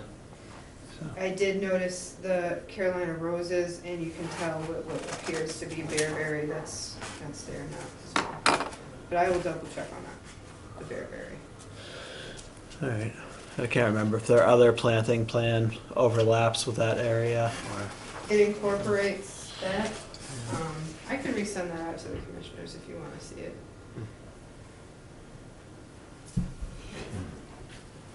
that survivability thing is interesting, because I know particularly with bearberry, there's, if it was planted in the spring, it's a little bit hard to tell if it's gonna survive after just a few months. Right, I understand.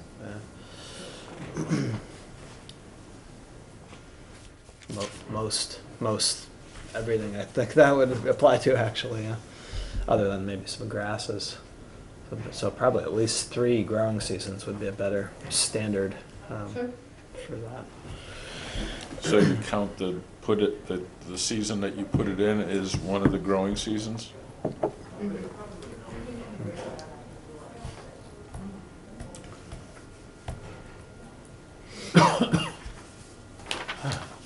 Other than that, I don't really have a problem. I mean, it looks like poor quality construction, but I don't necessarily have a problem with the wall in relation to the, Wetlands Protection Act. No, Jim's And we not, would put that's, the ongoing conditions of no fertilizer, chemical application, any of that. That would be an ongoing condition on it. Right, okay.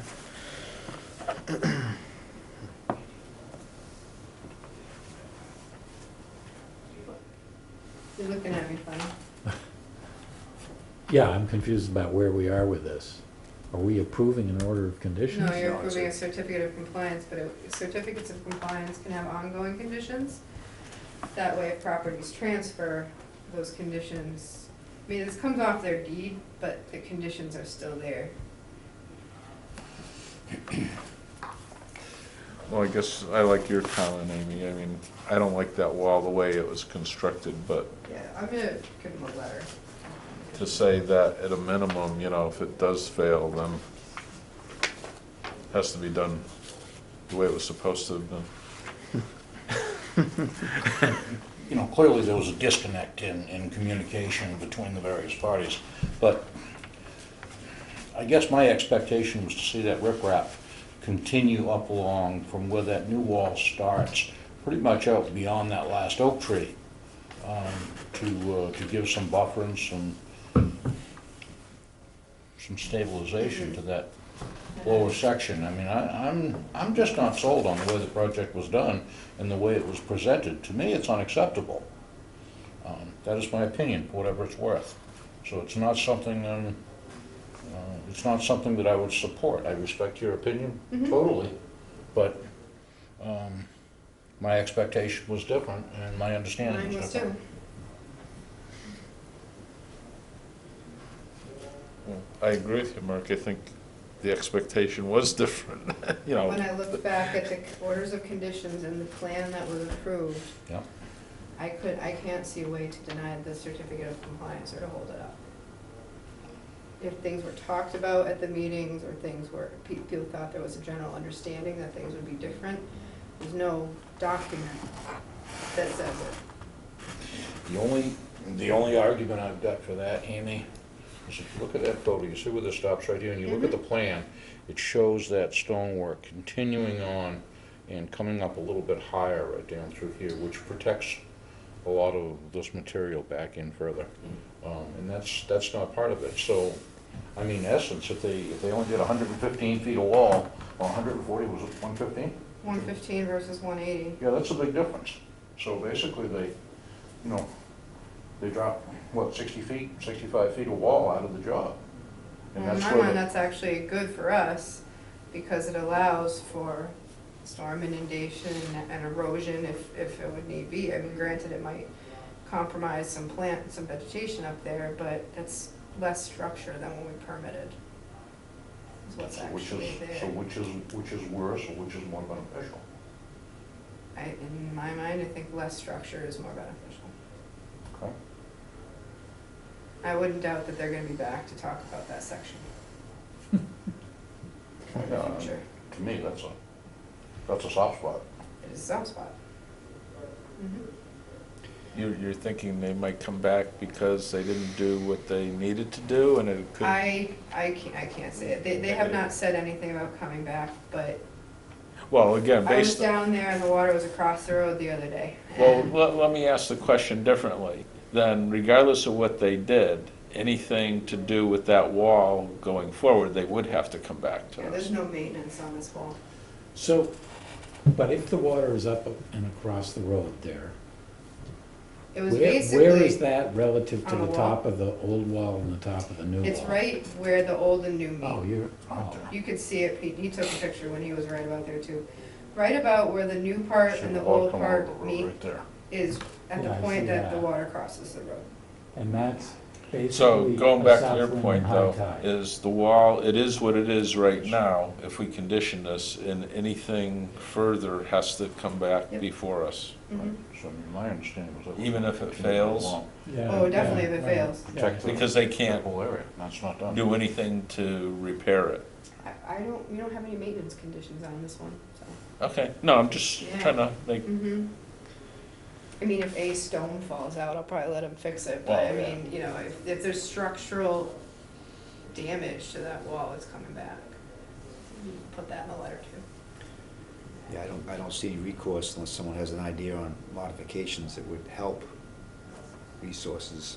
So the only thing I could consider is a possible $300 fine for not doing what they were permitted to do. That's kind of unusual because usually we fine to, penalize for an infraction that impacts a resource area. So I'm not sure I'm advocating for a fine, but that, if you Yeah. really felt strongly about them not doing what was permitted, that's one thing that could be done. You'd They ra- should have came back for an amendment or something Right. with that if they. I guess I feel more comfortable with it the way it is, based on what we just said about anything further about that wall has to come back before us. I'm gonna do a cover letter to the cert if we issue it. Yeah. Basically, to their detriment, that they didn't complete the wall. Right? Or, Get the well, sense or that potentially that the way they is constructed that top of the wall if it were to fail. Because it wasn't built properly. Yeah, but what Mark is objecting to, more than Is that the anything else, at least what I understand, is they didn't complete the wall that they told us they wanted to build. Right. And to me, that's to their detriment, Mhm. not the detriment of conservation interests.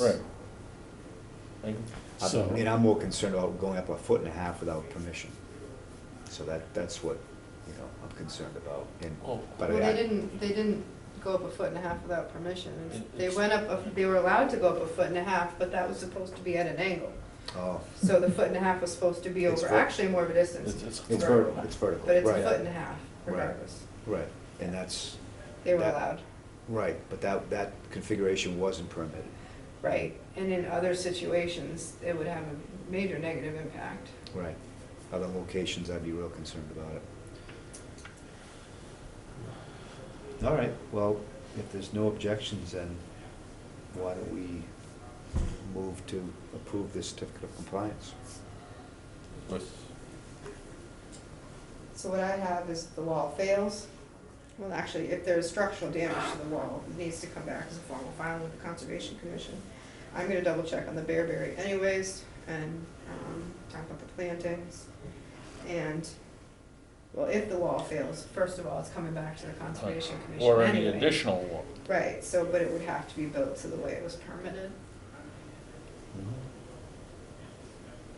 Okay, motion on the table, second. seconded by John. All those in favor say aye. Aye. Any opposed? One, I'm not two opposed. So Okay. 4 positive, two opposed. Okay. 4 who said yes, please sign. The others, you don't have to, you don't need to. I should put it down too, then, 3-3. You're a troublemaker. No, What? you didn't hear that. I didn't hear anything, actually. It'll just I make really work was- for us. We do the change in plan next for 9 Fiddlers. Yeah?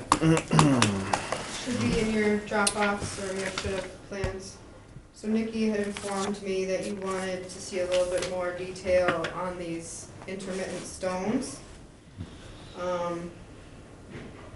Kind of reminds me of the conversation we had about 27 Strandway. It's Yes, like it does. Whether or not, is this a structure or not? I just did the square footage though, and there's a big difference. Yeah. I This is mean- about 67, 70 square feet, These are 18 to 20 inches apart. I Yeah. do see these as step stones, and it, Yeah. so I'm recommending approval under a minor change in plan to let him put these step stones in. I don't think that they are a structure. I would agree with Okay, anyone dissenting on that? I just have a question. What is it changed from? Just grass. Just lawn? Yep. And Okay. it's turf lawn too, right? Yeah, but they have the condition to go to, let me see what their condition is as far as lawns. This was right around the time we started getting It should be a Cape Cod lawn, icky. based on the Yeah, I'm conditions. pretty sure it's supposed to, but no. But there was lawn there, Chemical and so application. they were only planting what was disturbed. that. Conversation was taken. Yeah, That has to be allowed to become over time. let me just check it. Oh, I don't know, when we look at Strandway, this could be considered Yeah, Oh, any lawn but I area- just, Walkway.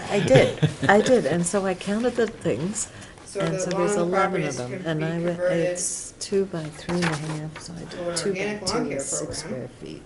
Any 11 lawn of is, them within the 100-foot buffer It's is to be 66 square composed feet, of a so native it's grass 70, such as 75 harmony. square feet as opposed We to. were supposed to be provided, we haven't yet, be provided with a copy of the contract between the homeowner and the lawn care company to verify the program.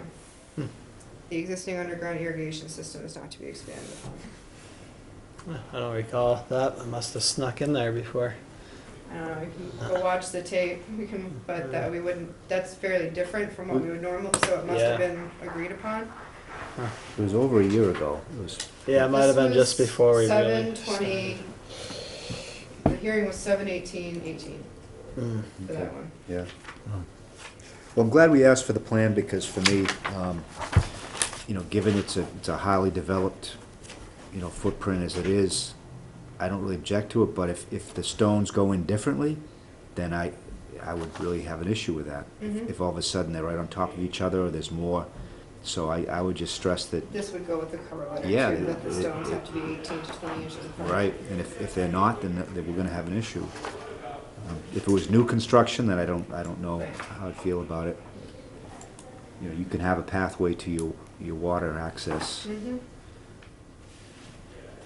So can we condition that they have to be at least 18 to 20 inches apart and no bigger than 2 by 3.5? Mhm. Yeah, no more than 11 to 15, and if it changes, then, that's a problem. So is it grounds for modifying the lawn condition? Was it an organic? I just thought that too, but it seemed like a stretch. We're not in no really hearings right now, Okay, all we're right, not present.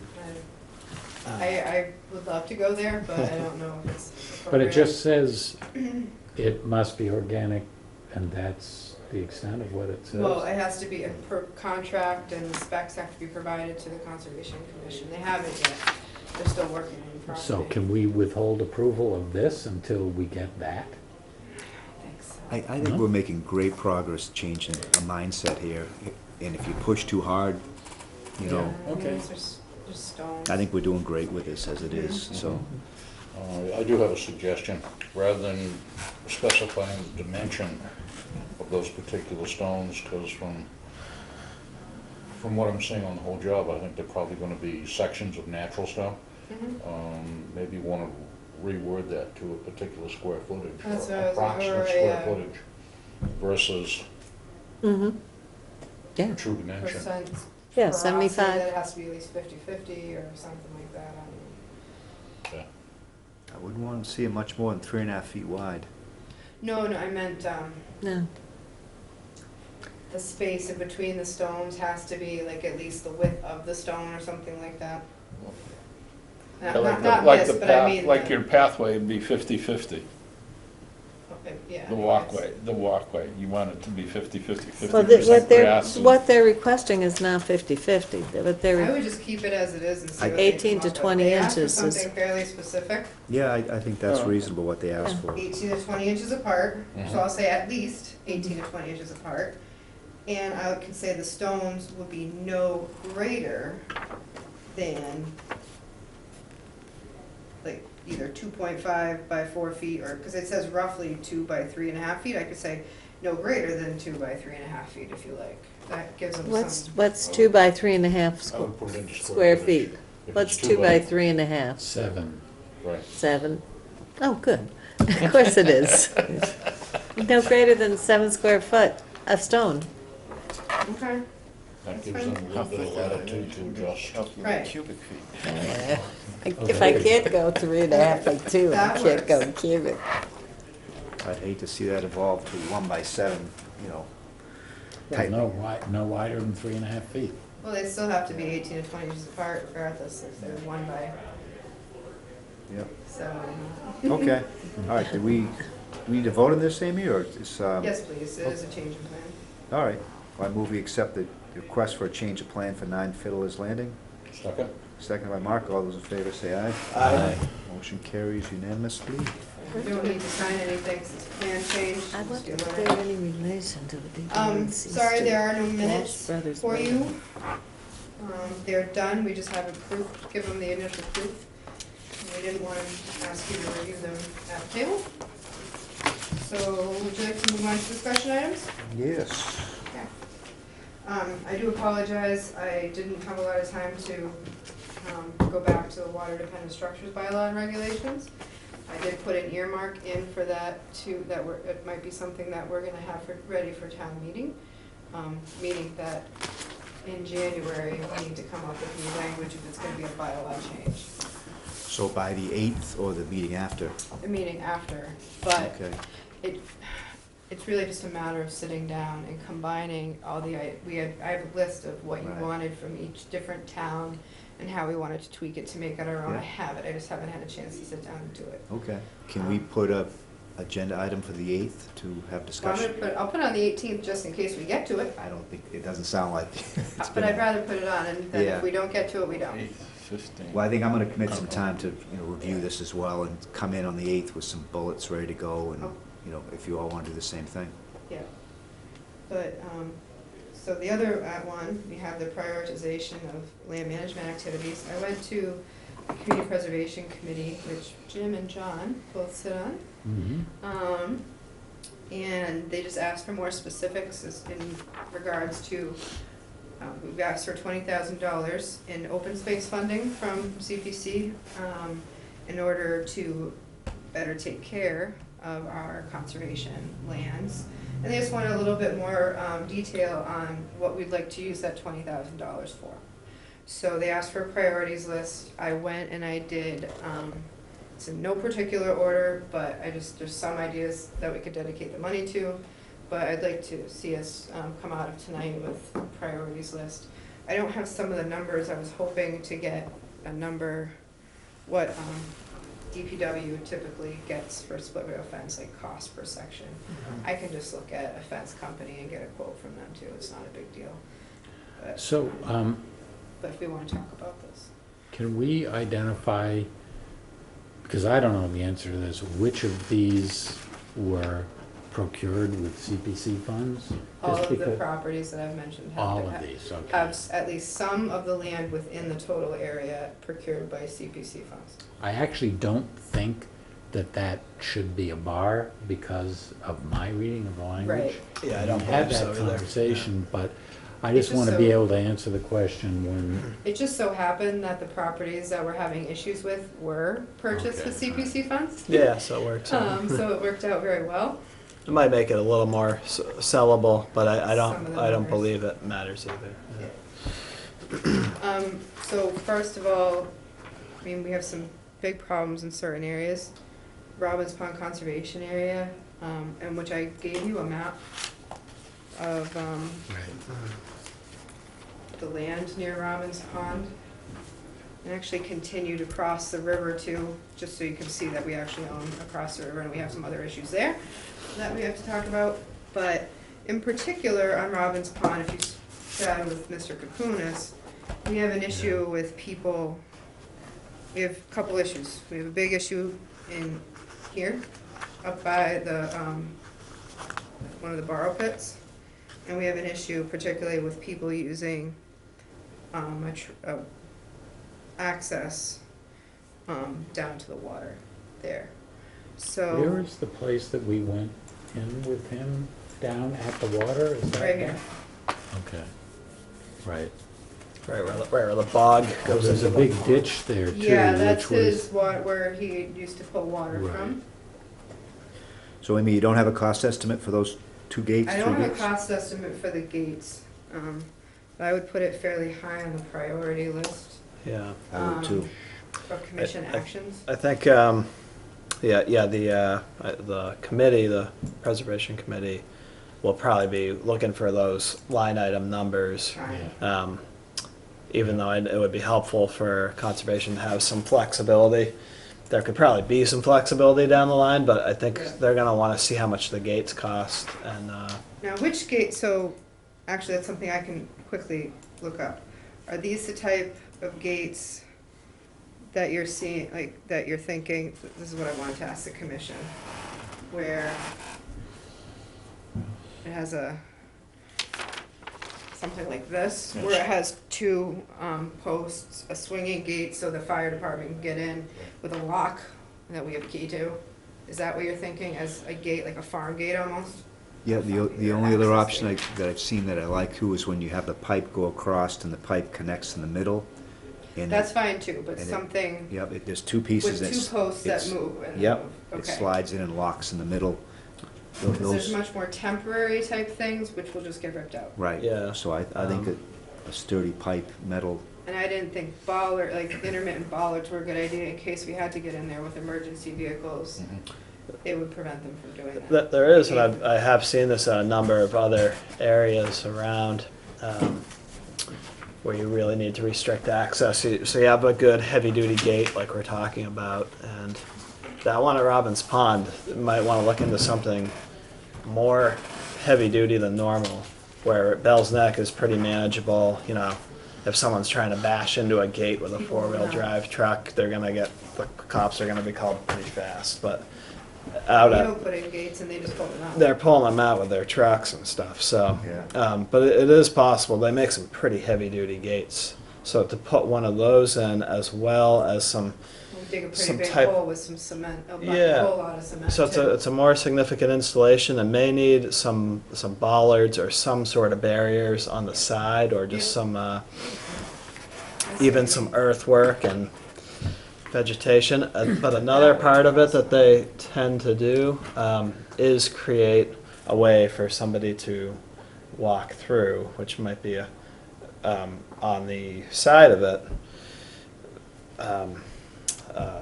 Several bollards that are, you see them all the time at conservation areas. I don't know if any of them in Harwich have them, but a really well-managed situation. It makes it so you can walk through, you can probably push a baby carriage through, you can probably ride a bike through it, but you can't get a four-wheeler through it, and it would be difficult to ride a bike through. You'd have to Yeah. walk You it could carry through. a kayak over your head. Yeah, because we don't want to completely restrict access, so there's a little bit of a project at Robbins Pond that is the cost of the gate, the cost of maybe some other barrier, and the bollard system, you know.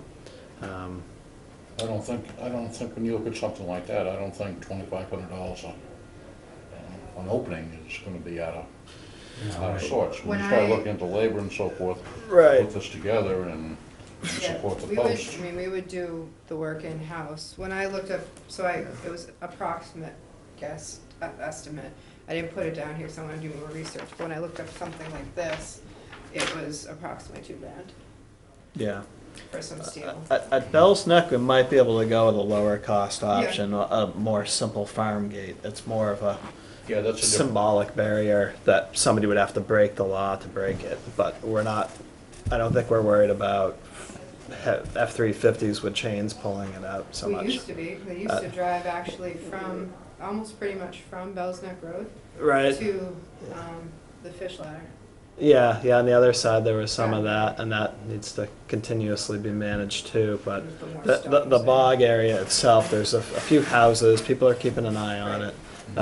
That activity doesn't really happen, it was just that something physically needs to be there to Yeah, keep this people is out. in the middle of nowhere, so. we had spoke about that at another point too. I mean, to me, it would be advantageous to have fencing or a line of rocks on either side of the road going in there and push the parking in Bell's Neck down to the fish ladder and let that area right up in there stay just as a roadway, as long as there's gate access to either side to make it available. But you're skinny it up down through there.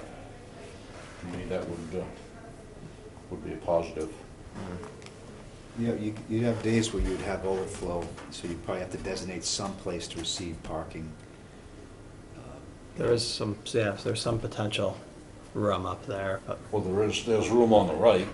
When you go in, there's quite a lot of open space right there. Yeah. And that could be Yeah, designated, but at least it would direct it to one area. right. So something like that. Yes, that's Yeah. what I'm thinking. Do you know Drew at Mashpee, conservation agent? He recently got some gates that I'm thinking about, these metal gates that they swing and they come into each other, and they have a locking mechanism. They're really easy to operate, Okay. and you got a nice concrete support on either side. Yeah. So that's one thing that could work well. yeah. It looks like you won't have the ability to pay for everything on this list, so. I don't know. Some of the items are cheaper than others. Yeah, I think those gates, Well, that's why we're doing a priority list. yeah.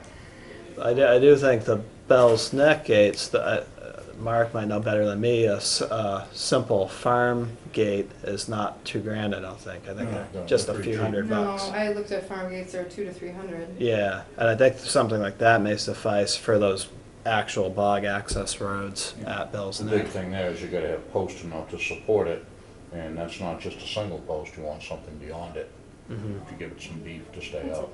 I think But- might have materials in-house. Yeah, It's installation just the gate is no itself charge we would anyway, have, so. How We about the might front have gate? other materials. I do believe that should be included too, Okay. So the front That's gate. not a cheap gate, because that would Yeah. need to be, That would be right at the, where there used to be one, or where we currently have one? where it currently is at the street, Yeah, the street gate. it needs a new one? It could, it's a kind of a old wooden thing that's Okay. there. You could blow through it pretty easily.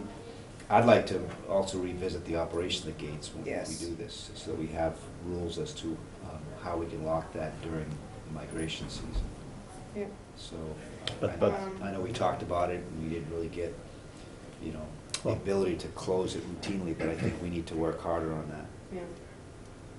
Yeah. Sorry, how many would you see at Robbins Pond too? I believe there's only, If you well, wanna, I think we might only need one actual gate. I think there was two locations gonna in Leo. There's two locations that need to be blockaded, but the other, not necessarily both of them need a gate. I mean, we'd have to check with, yeah, whether the fire department Oh, yeah. needs access, but, there's only one place that's currently reasonable to drive. The others have been heavily barricaded, and you can kind of get over them with ATVs and maybe a four-wheel drive pickup. But there's only one actual road currently. So unless fire department or something objected, we may only need one gate. Can you show me on here? 'Cause I'm still envisioning two, actually, Okay. where people drive in. Right. I was thinking one here and then one down here. Right, Or so actually there's right this, here. this road Yes. here, Let's that's lock on that a here. mainly. That's what I thinking- was thinking for that one. This here one they- has go ahead. been blocked by DPW, I think, a number of times. Yes. There's mounds, there's this and that. It's not really drivable with a vehicle. We need Yeah, to, we we do see need to try to ATVs. control access there, but we Okay. don't need to put in an entrance. Alright, per so se. we I need don't- one I gate. don't think- Yeah, well, I think that's all pretty well blocked all the way up through there. Yeah, it's, Well, so, it's yeah, not yeah. something you drive even a fire truck down. No. It's been blocked. It's just that you can get ATVs through there. So I know so concern is, I mean, they actively have people at fires down by the water Mhm. here. So blocking this off would help prevent activity there. There is a lot of people who have fires in that sandy area too. Right. Um, Well, they're driving their trucks all the way down. Once you drive down the place we're talking about putting a gate, you can drive over to the drive around. ATV borrow pit But there are at Robbins Pond other areas that we need to try and address that with increased signage, maybe some fencing. Okay. We need more of a law enforcement presence ultimately as part of it. But right here, we're just trying to get funding for certain things, which is Really attacking the money physical items. things. It's just a bigger challenge maybe getting law enforcement more involved in the situation. But Tonight, we're just thinking We're about ta- what we're gonna use for the money. we're just talking about gates and fences, So, yeah, one gate for Robbins Pond. as well as some other items I think are needed with that gate though. Yeah. To make kind of an entrance, and that's, you just put a gate and someone will drive right around it. So they're probably, Bollards, yeah. yeah, I might need to put in some wooden pilings on either side. Why not We have a stone? ton, we have a lot of Stone. granite Yeah. pieces, and stone that we could use. Yeah, and we might not even have to pay for them, but just to provide a little bit of a budget to get that done right, Yeah, I can see, I know DPW has a bunch of stuff, so we may not have to buy that, but I'll check with them. We may need, I think all these areas could use a certain amount of split rail fence and signage. Mm-hmm. Just as an effort to say, hey, we're controlling this area, here's the signs, you're breaking the law if you're So breaking the law. That's another thing Um, that the money can you come for is up with, nice like, signs. an estimate of feet of split rail fence, and if Amy can put a price on that? Right, yeah. Like I'd like to 100 have a feet or stock- something? I'd like to or have a stockpile of it. I know, that's ultimately what we need, and I think the CPC might go for that if we say, hey, look, It's gonna be used here. out of these 4 areas, we need split rail fence here, there, and everywhere. We'd like to have a stockpile of 800 linear feet. Here's what that costs, and we're gonna split it So up. just, That seems very reasonable to me. Sometimes, it can be explained that sometimes there's a new issue that comes up, and we need to put 50 feet of split rail in Well, right, So- yeah. to deal with it. And a new sign, or something, So we need it, we basically need it, not just on the areas that I talked about in this list. We basically need split rail constantly. And I'm always borrowing and asking highway for, we did a couple sections at, not too long ago over at Sand Pond. And Isabel Smith Monomoy River Woodlands, we always need new rails, so we are always using it. So if we wanna come, is 800 linear feet a feasible thing to request? Yeah.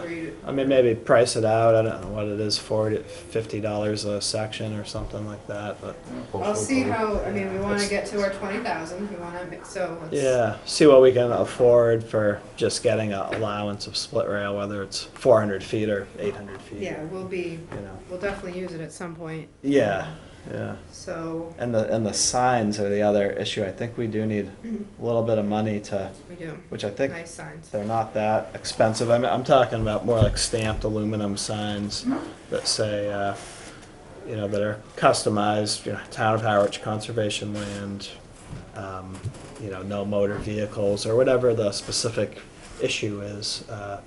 And get Whether- a quote from, we work with New England Reprographics, and they make, actually, I like it better than aluminum, it's a composite type material, and but that's. Some of those, you notice all the older town conservation signs completely failed. I think they were put in like 10 years ago. They're probably done by that company. It's a composite material. Okay. But the aluminum ones last decades. Okay. They do not, in my experience, they do not fail. They hold up pretty good till somebody shoots them off. Yeah, and they can even take a few bullet holes, and Hey, you can still get your point across. that's fine. All right, I price those out and have our basic conservation sign with the rules and regulations on there. We need more of those. We have a list. I've noticed some pretty effective management strategies in other towns and from nonprofits, and frankly, Harwich Conservation Trust does a pretty good job. But it's pretty simple. It's control of access points, signage, and a little fencing. It's basically it, along with a little bit of human patrolling. Sure. It's all you can really do at that point. well, the cameras could be effective if there are serious violations. Yeah. In places where you expect people to become Sure. incensed at being, at new deterrents, you probably won't have cameras there. right? Yeah, yeah, and a sign that says cameras in use might be it. Yeah, we have a But- couple of those signs up in places that we don't have cameras, to deter people. Right. So we have one camera right now. It's a bit of a pain because you have to constantly go and change the card out or delete photos off the card. Especially a lot of times, when we've used it is in Bell's Neck. Years ago, we used it. And it's just such a highly used area. It's constantly taking pictures, so it. Yeah. So I did look, the price of cellular trail cameras has really come down. Yeah. And so they're about $300 through one of our vendors. I would recommend getting 2 of them. We need SD cards, it's little money. I have not gotten back from Bushnell about a prepaid plan that would require no contract, and that way the images would go right to my phone. And then I could still go clean the card off, but I mean, I might be able to even do that right cellularly, wirelessly. You know how you can wirelessly do that between devices now. Well, certainly a good enforcement tool once you know there's a specific issue and you suspect that somebody is just continuously violating. Talk think to them, they're still violating, throw the camera up and say, now we have it on video. Those, I was thinking about this after I wrote them down. They're short enough money now that, so we have a line item in our budget for $4,000 for property maintenance or services. If it came down to, do we want to get trail cameras versus getting more fencing, we have, I'd rather go like the fencing route with the CPC request and save, we still, you know, it's only a few $100s. Sure. Do the other thing out of our budget. Yeah. Well, if you give them a priority list, Right. like you're saying, and say it comes out to 20, but they say, well, we'll only give you 15, you're gonna have to base Oh, it say we on. actually have extra. Go Huh? ahead, sorry. No, but would you have to use that money on those specific items, as opposed to? Generally, that's what they're looking for. They want it to be relatively specific. If we have- No, what I'm saying is if we ask for 20 and they could only give us 15, Right, yeah. could we have some flexibility on those items that we listed, is what I'm getting at. I don't really see that being an issue. It's relative, you know, a lot of these projects are hundreds of thousands of Right, dollars, and this is actually a relatively small Right. one. So it'd be unlikely the committee would say, you know, we gotta reduce this to 15. Okay. I just don't see it being an issue that's likely to come up. Yeah. And if they, if for some reason they did, I said then I it would agree be with like that. nice to be able to come back to the board and say, well, what do your priorities look like now? So hopefully they would, but hopefully we won't have to go down that route. Yeah. Again, the plexiglass could either be from CPC funds or could be out of our budget. The big ticket items I see are the gates and the fence. Yeah, you know what, the plexiglass you might want to leave out because there's certain people who are really sensitive about maintenance.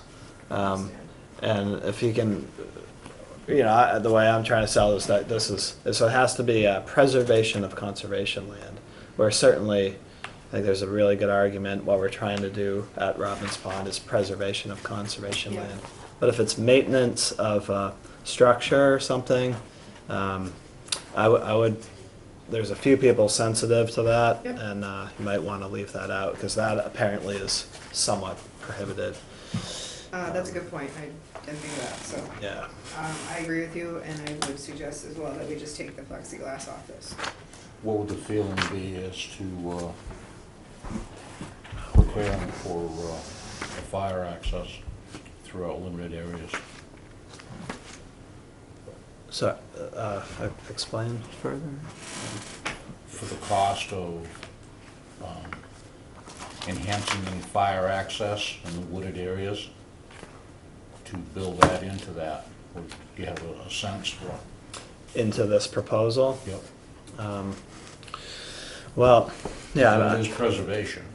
yeah, yeah. I don't know if the fire department has necessarily asked for that. You know, they have, We're not gonna until there's a fire. ultimately, they're so capable that, in my opinion, I don't see a big issue. I mean, I'll just call DPW and drive a track machine Yeah, right brush. through the woods, and they can pretty much just drive it right through and follow it with, I know Brewster has a good brush breaker, and since we just don't have fires all the time here, the few that we've had have been pretty easily managed. I know there was one in Hawks Nest 3 years ago, 3 or 4, that, and it was right out in the middle of the woods. There was no road within a quarter mile of it, really, and they had no trouble accessing it and managing it, so.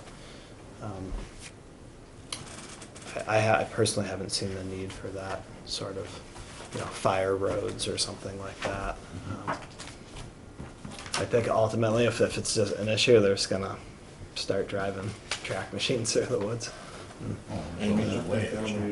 Yeah. Thanks, Jeff. So are you looking for a vote on priorities, or how do you want? Well, yeah, can you at least, so it sounds like we're on the same page with, a big ticket item is gonna be the gate, or gates, maybe ask for 2 of them, but just in case, but 1 gate at least for Robbins Pond. And then I will price out however many linear feet of split rail fence I can get with additional money. Farm gates, around 4 farm gates at Bell's Neck, Boggs. Maybe 5 for the outer one. I was gonna, so that could be the other major gate, Yeah, I would say so. so 2 large heavy-duty gates, and then one would be for Robbins Pond, one would be for Bell's Neck at the entrance. Mhm. And then farm gates for each of the accesses around the bogs. We don't have to, we can, it's always been a point in our management plan for the Bell's Neck is to move the parking area away from the herring run, but I think that a lot of that work could be done in-house, and I don't know how much money we need to dedicate from this for that. And ultimately, that would probably be some split rail fence and some Yeah. landscaping, Some essentially. plantings, and we could do that over time too. We haven't decided on dimensions, have we, on what the parking lot would become? We haven't Yeah. yet, so I put it on here to talk about, but. Yep. I think the cost would be similar, in terms of a handful of plantings and split rail fence. Yep. How much signage? Oh, so 3 things. Signage, fencing, and gates, really is what we're looking at for this $20,000. What about your cameras that you, I was gonna say, we'll see what this comes out to. I would be more inclined to put the cost of the cameras under our normal annual oh budget no, I was just item. wondering if that was an item you wanted on that list. Not on this, I'm thinking, we'll see what the numbers come out, but, if there's room, yes, but if we can get more fence, then we'll put the cameras, towards, we have a $4,000 budget for land management, that we typically use a lot of, but not completely, so. The cost, when I looked at them a couple of years ago, was at least double this, what I saw, so, for the wireless cameras. So do you think in the presentation, you're gonna leave the land areas in there? The Robbins Pond, Bell's I was gonna at Neck? least mention them, that way they could say, okay, so Yeah. that's what I was gonna say. We just don't, it's not just, we want 2 gates, we want a gate, Yeah. 2 gates one for here and 1 for here, to show that we really thought about it. We want fencing for all of these areas, Right. some new fencing, some just replacement. And then better signage, really, I'll come up with a number. We really need signage, better signage at Robbins Pond. I'd build it Could use cheaply at some better Robbins Pond. signage up Yeah. It's not up gonna near last your forever. property. We could use some better signage up there, and I wanted to talk about that too, about access there. Yeah, do you ever talk to Levi about whether or not that? Oh, Eric Levy? Eric Levy, yeah, Yeah, sorry. alright.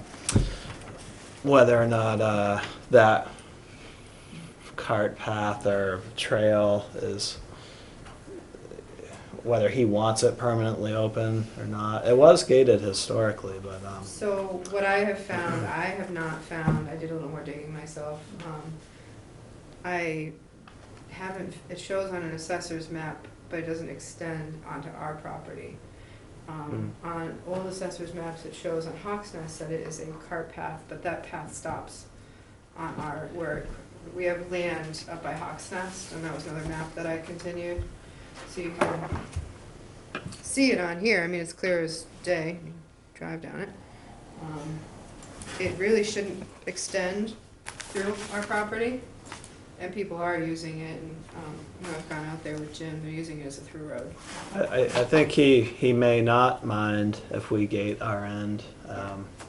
He probably would want to coordinate that with I with definitely him. would want to, Um, but is that an item that we wanna put on this priority list for CPC, and, I mean, is that a third gate? That's it's a relatively smaller project there. There's some signage needed, maybe a little bit of split rail as usual. Okay. And that gate, I think if we could put a gate there, it'd be a good spot to put a gate. It's just gotten worse and worse now. I think people Yeah, right. are flying through there from Google Maps or something. You see little cars, people look like they're lost. They're in the middle of the woods on a trail. But It's not a road, as far as I can tell. no, it really shouldn't be happening. I mean, there's some small signage that says no ATVs or no motorized vehicles, but there would Yeah. have to be a gate to effectively manage that.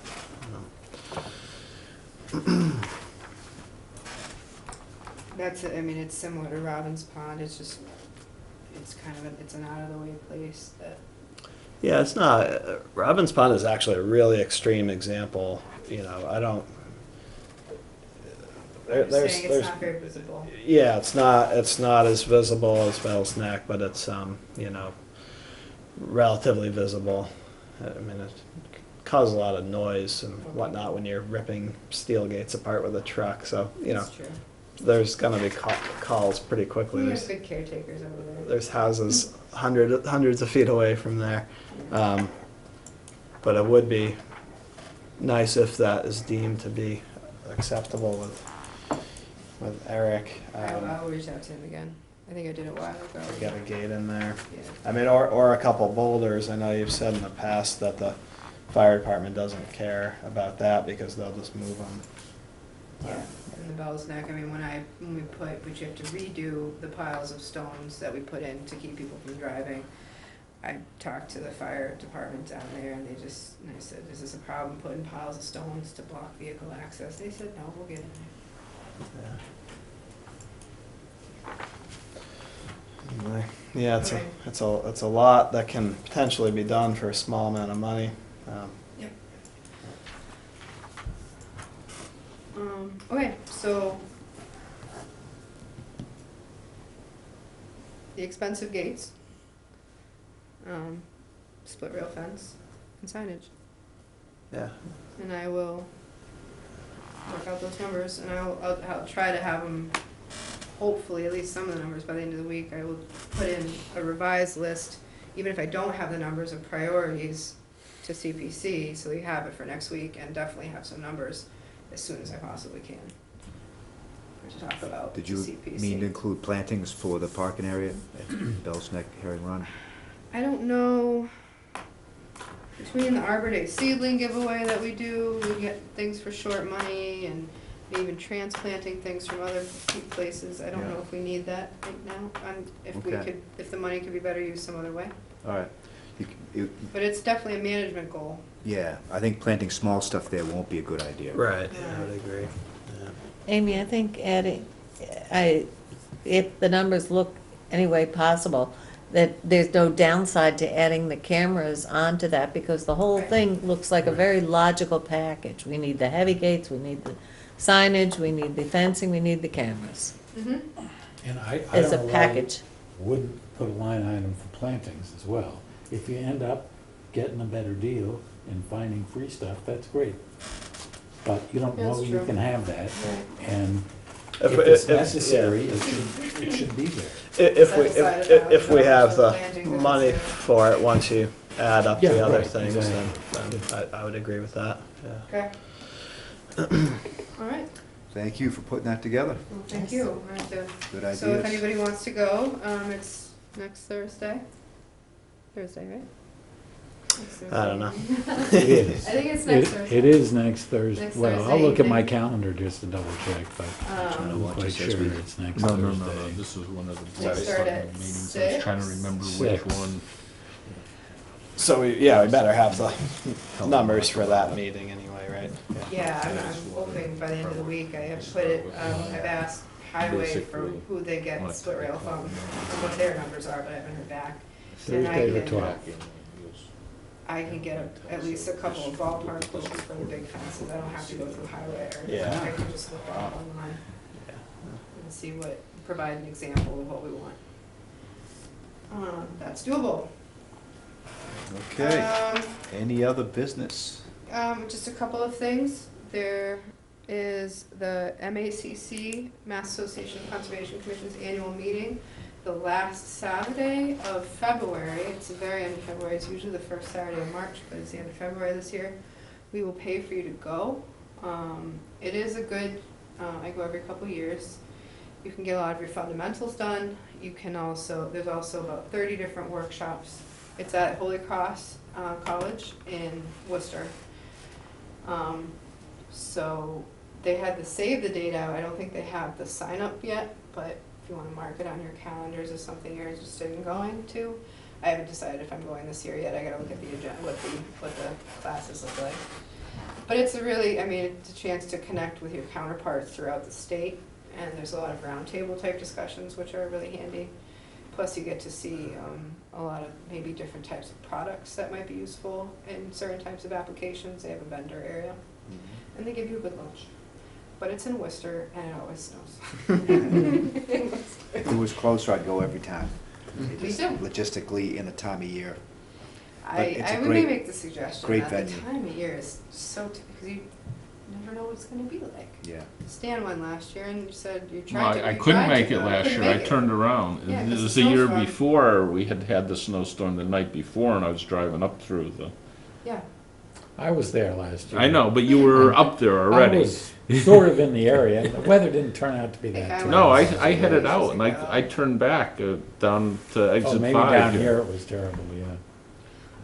Monday night, Brad is gonna be giving the Conservation Yeah. Commission's report to the Board of Selectmen. I'll be there as well, I'm and- planning to be there, but. and Stan's planning to be there. So one more person could technically go without me having to post an agenda. So if anybody wants to go, please do. I'll probably go. Okay. Well, there's the three. But if someone else wants to go, I would. It's not that exciting, folks. Yeah, I'm all set on. Yeah. Hopefully it just takes can a few report minutes back. and they ask you a question or two and then, Yeah, it'll be a blank stare will be my report. We'll watch on TV. I think that's all I have for you right now.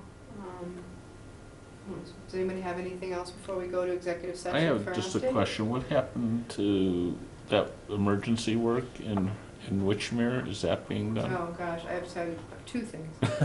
I guess I shouldn't ask. So Winchmere, no, it hasn't gotten done yet. Wait a minute, never mind, I won't We even say won't it. go into that. They are waiting for something from another person in town. They need It was- another letter. It was imminent. Yeah. They still have to have it done by a certain date, and they will do it after the fact.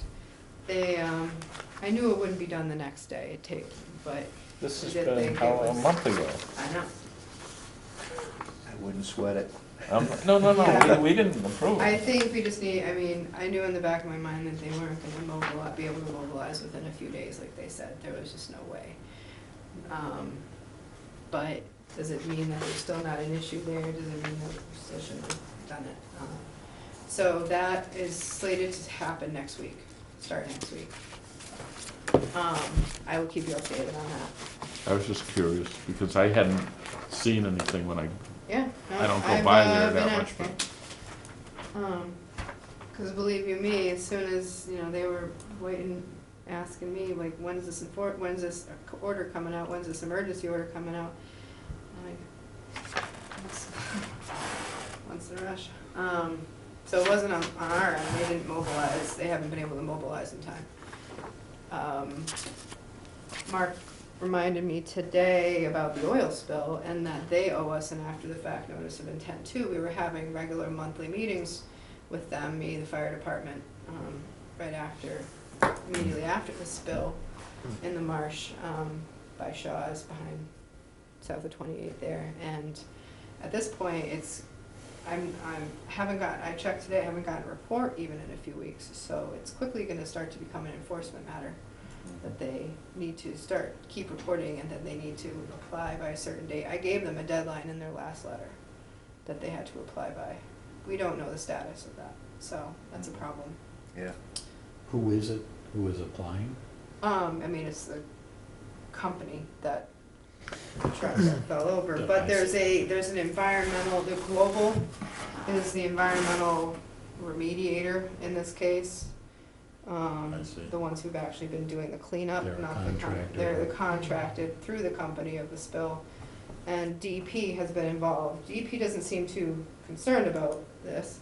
Why not? I mean, they've been down, but they're not hot to trot on it either.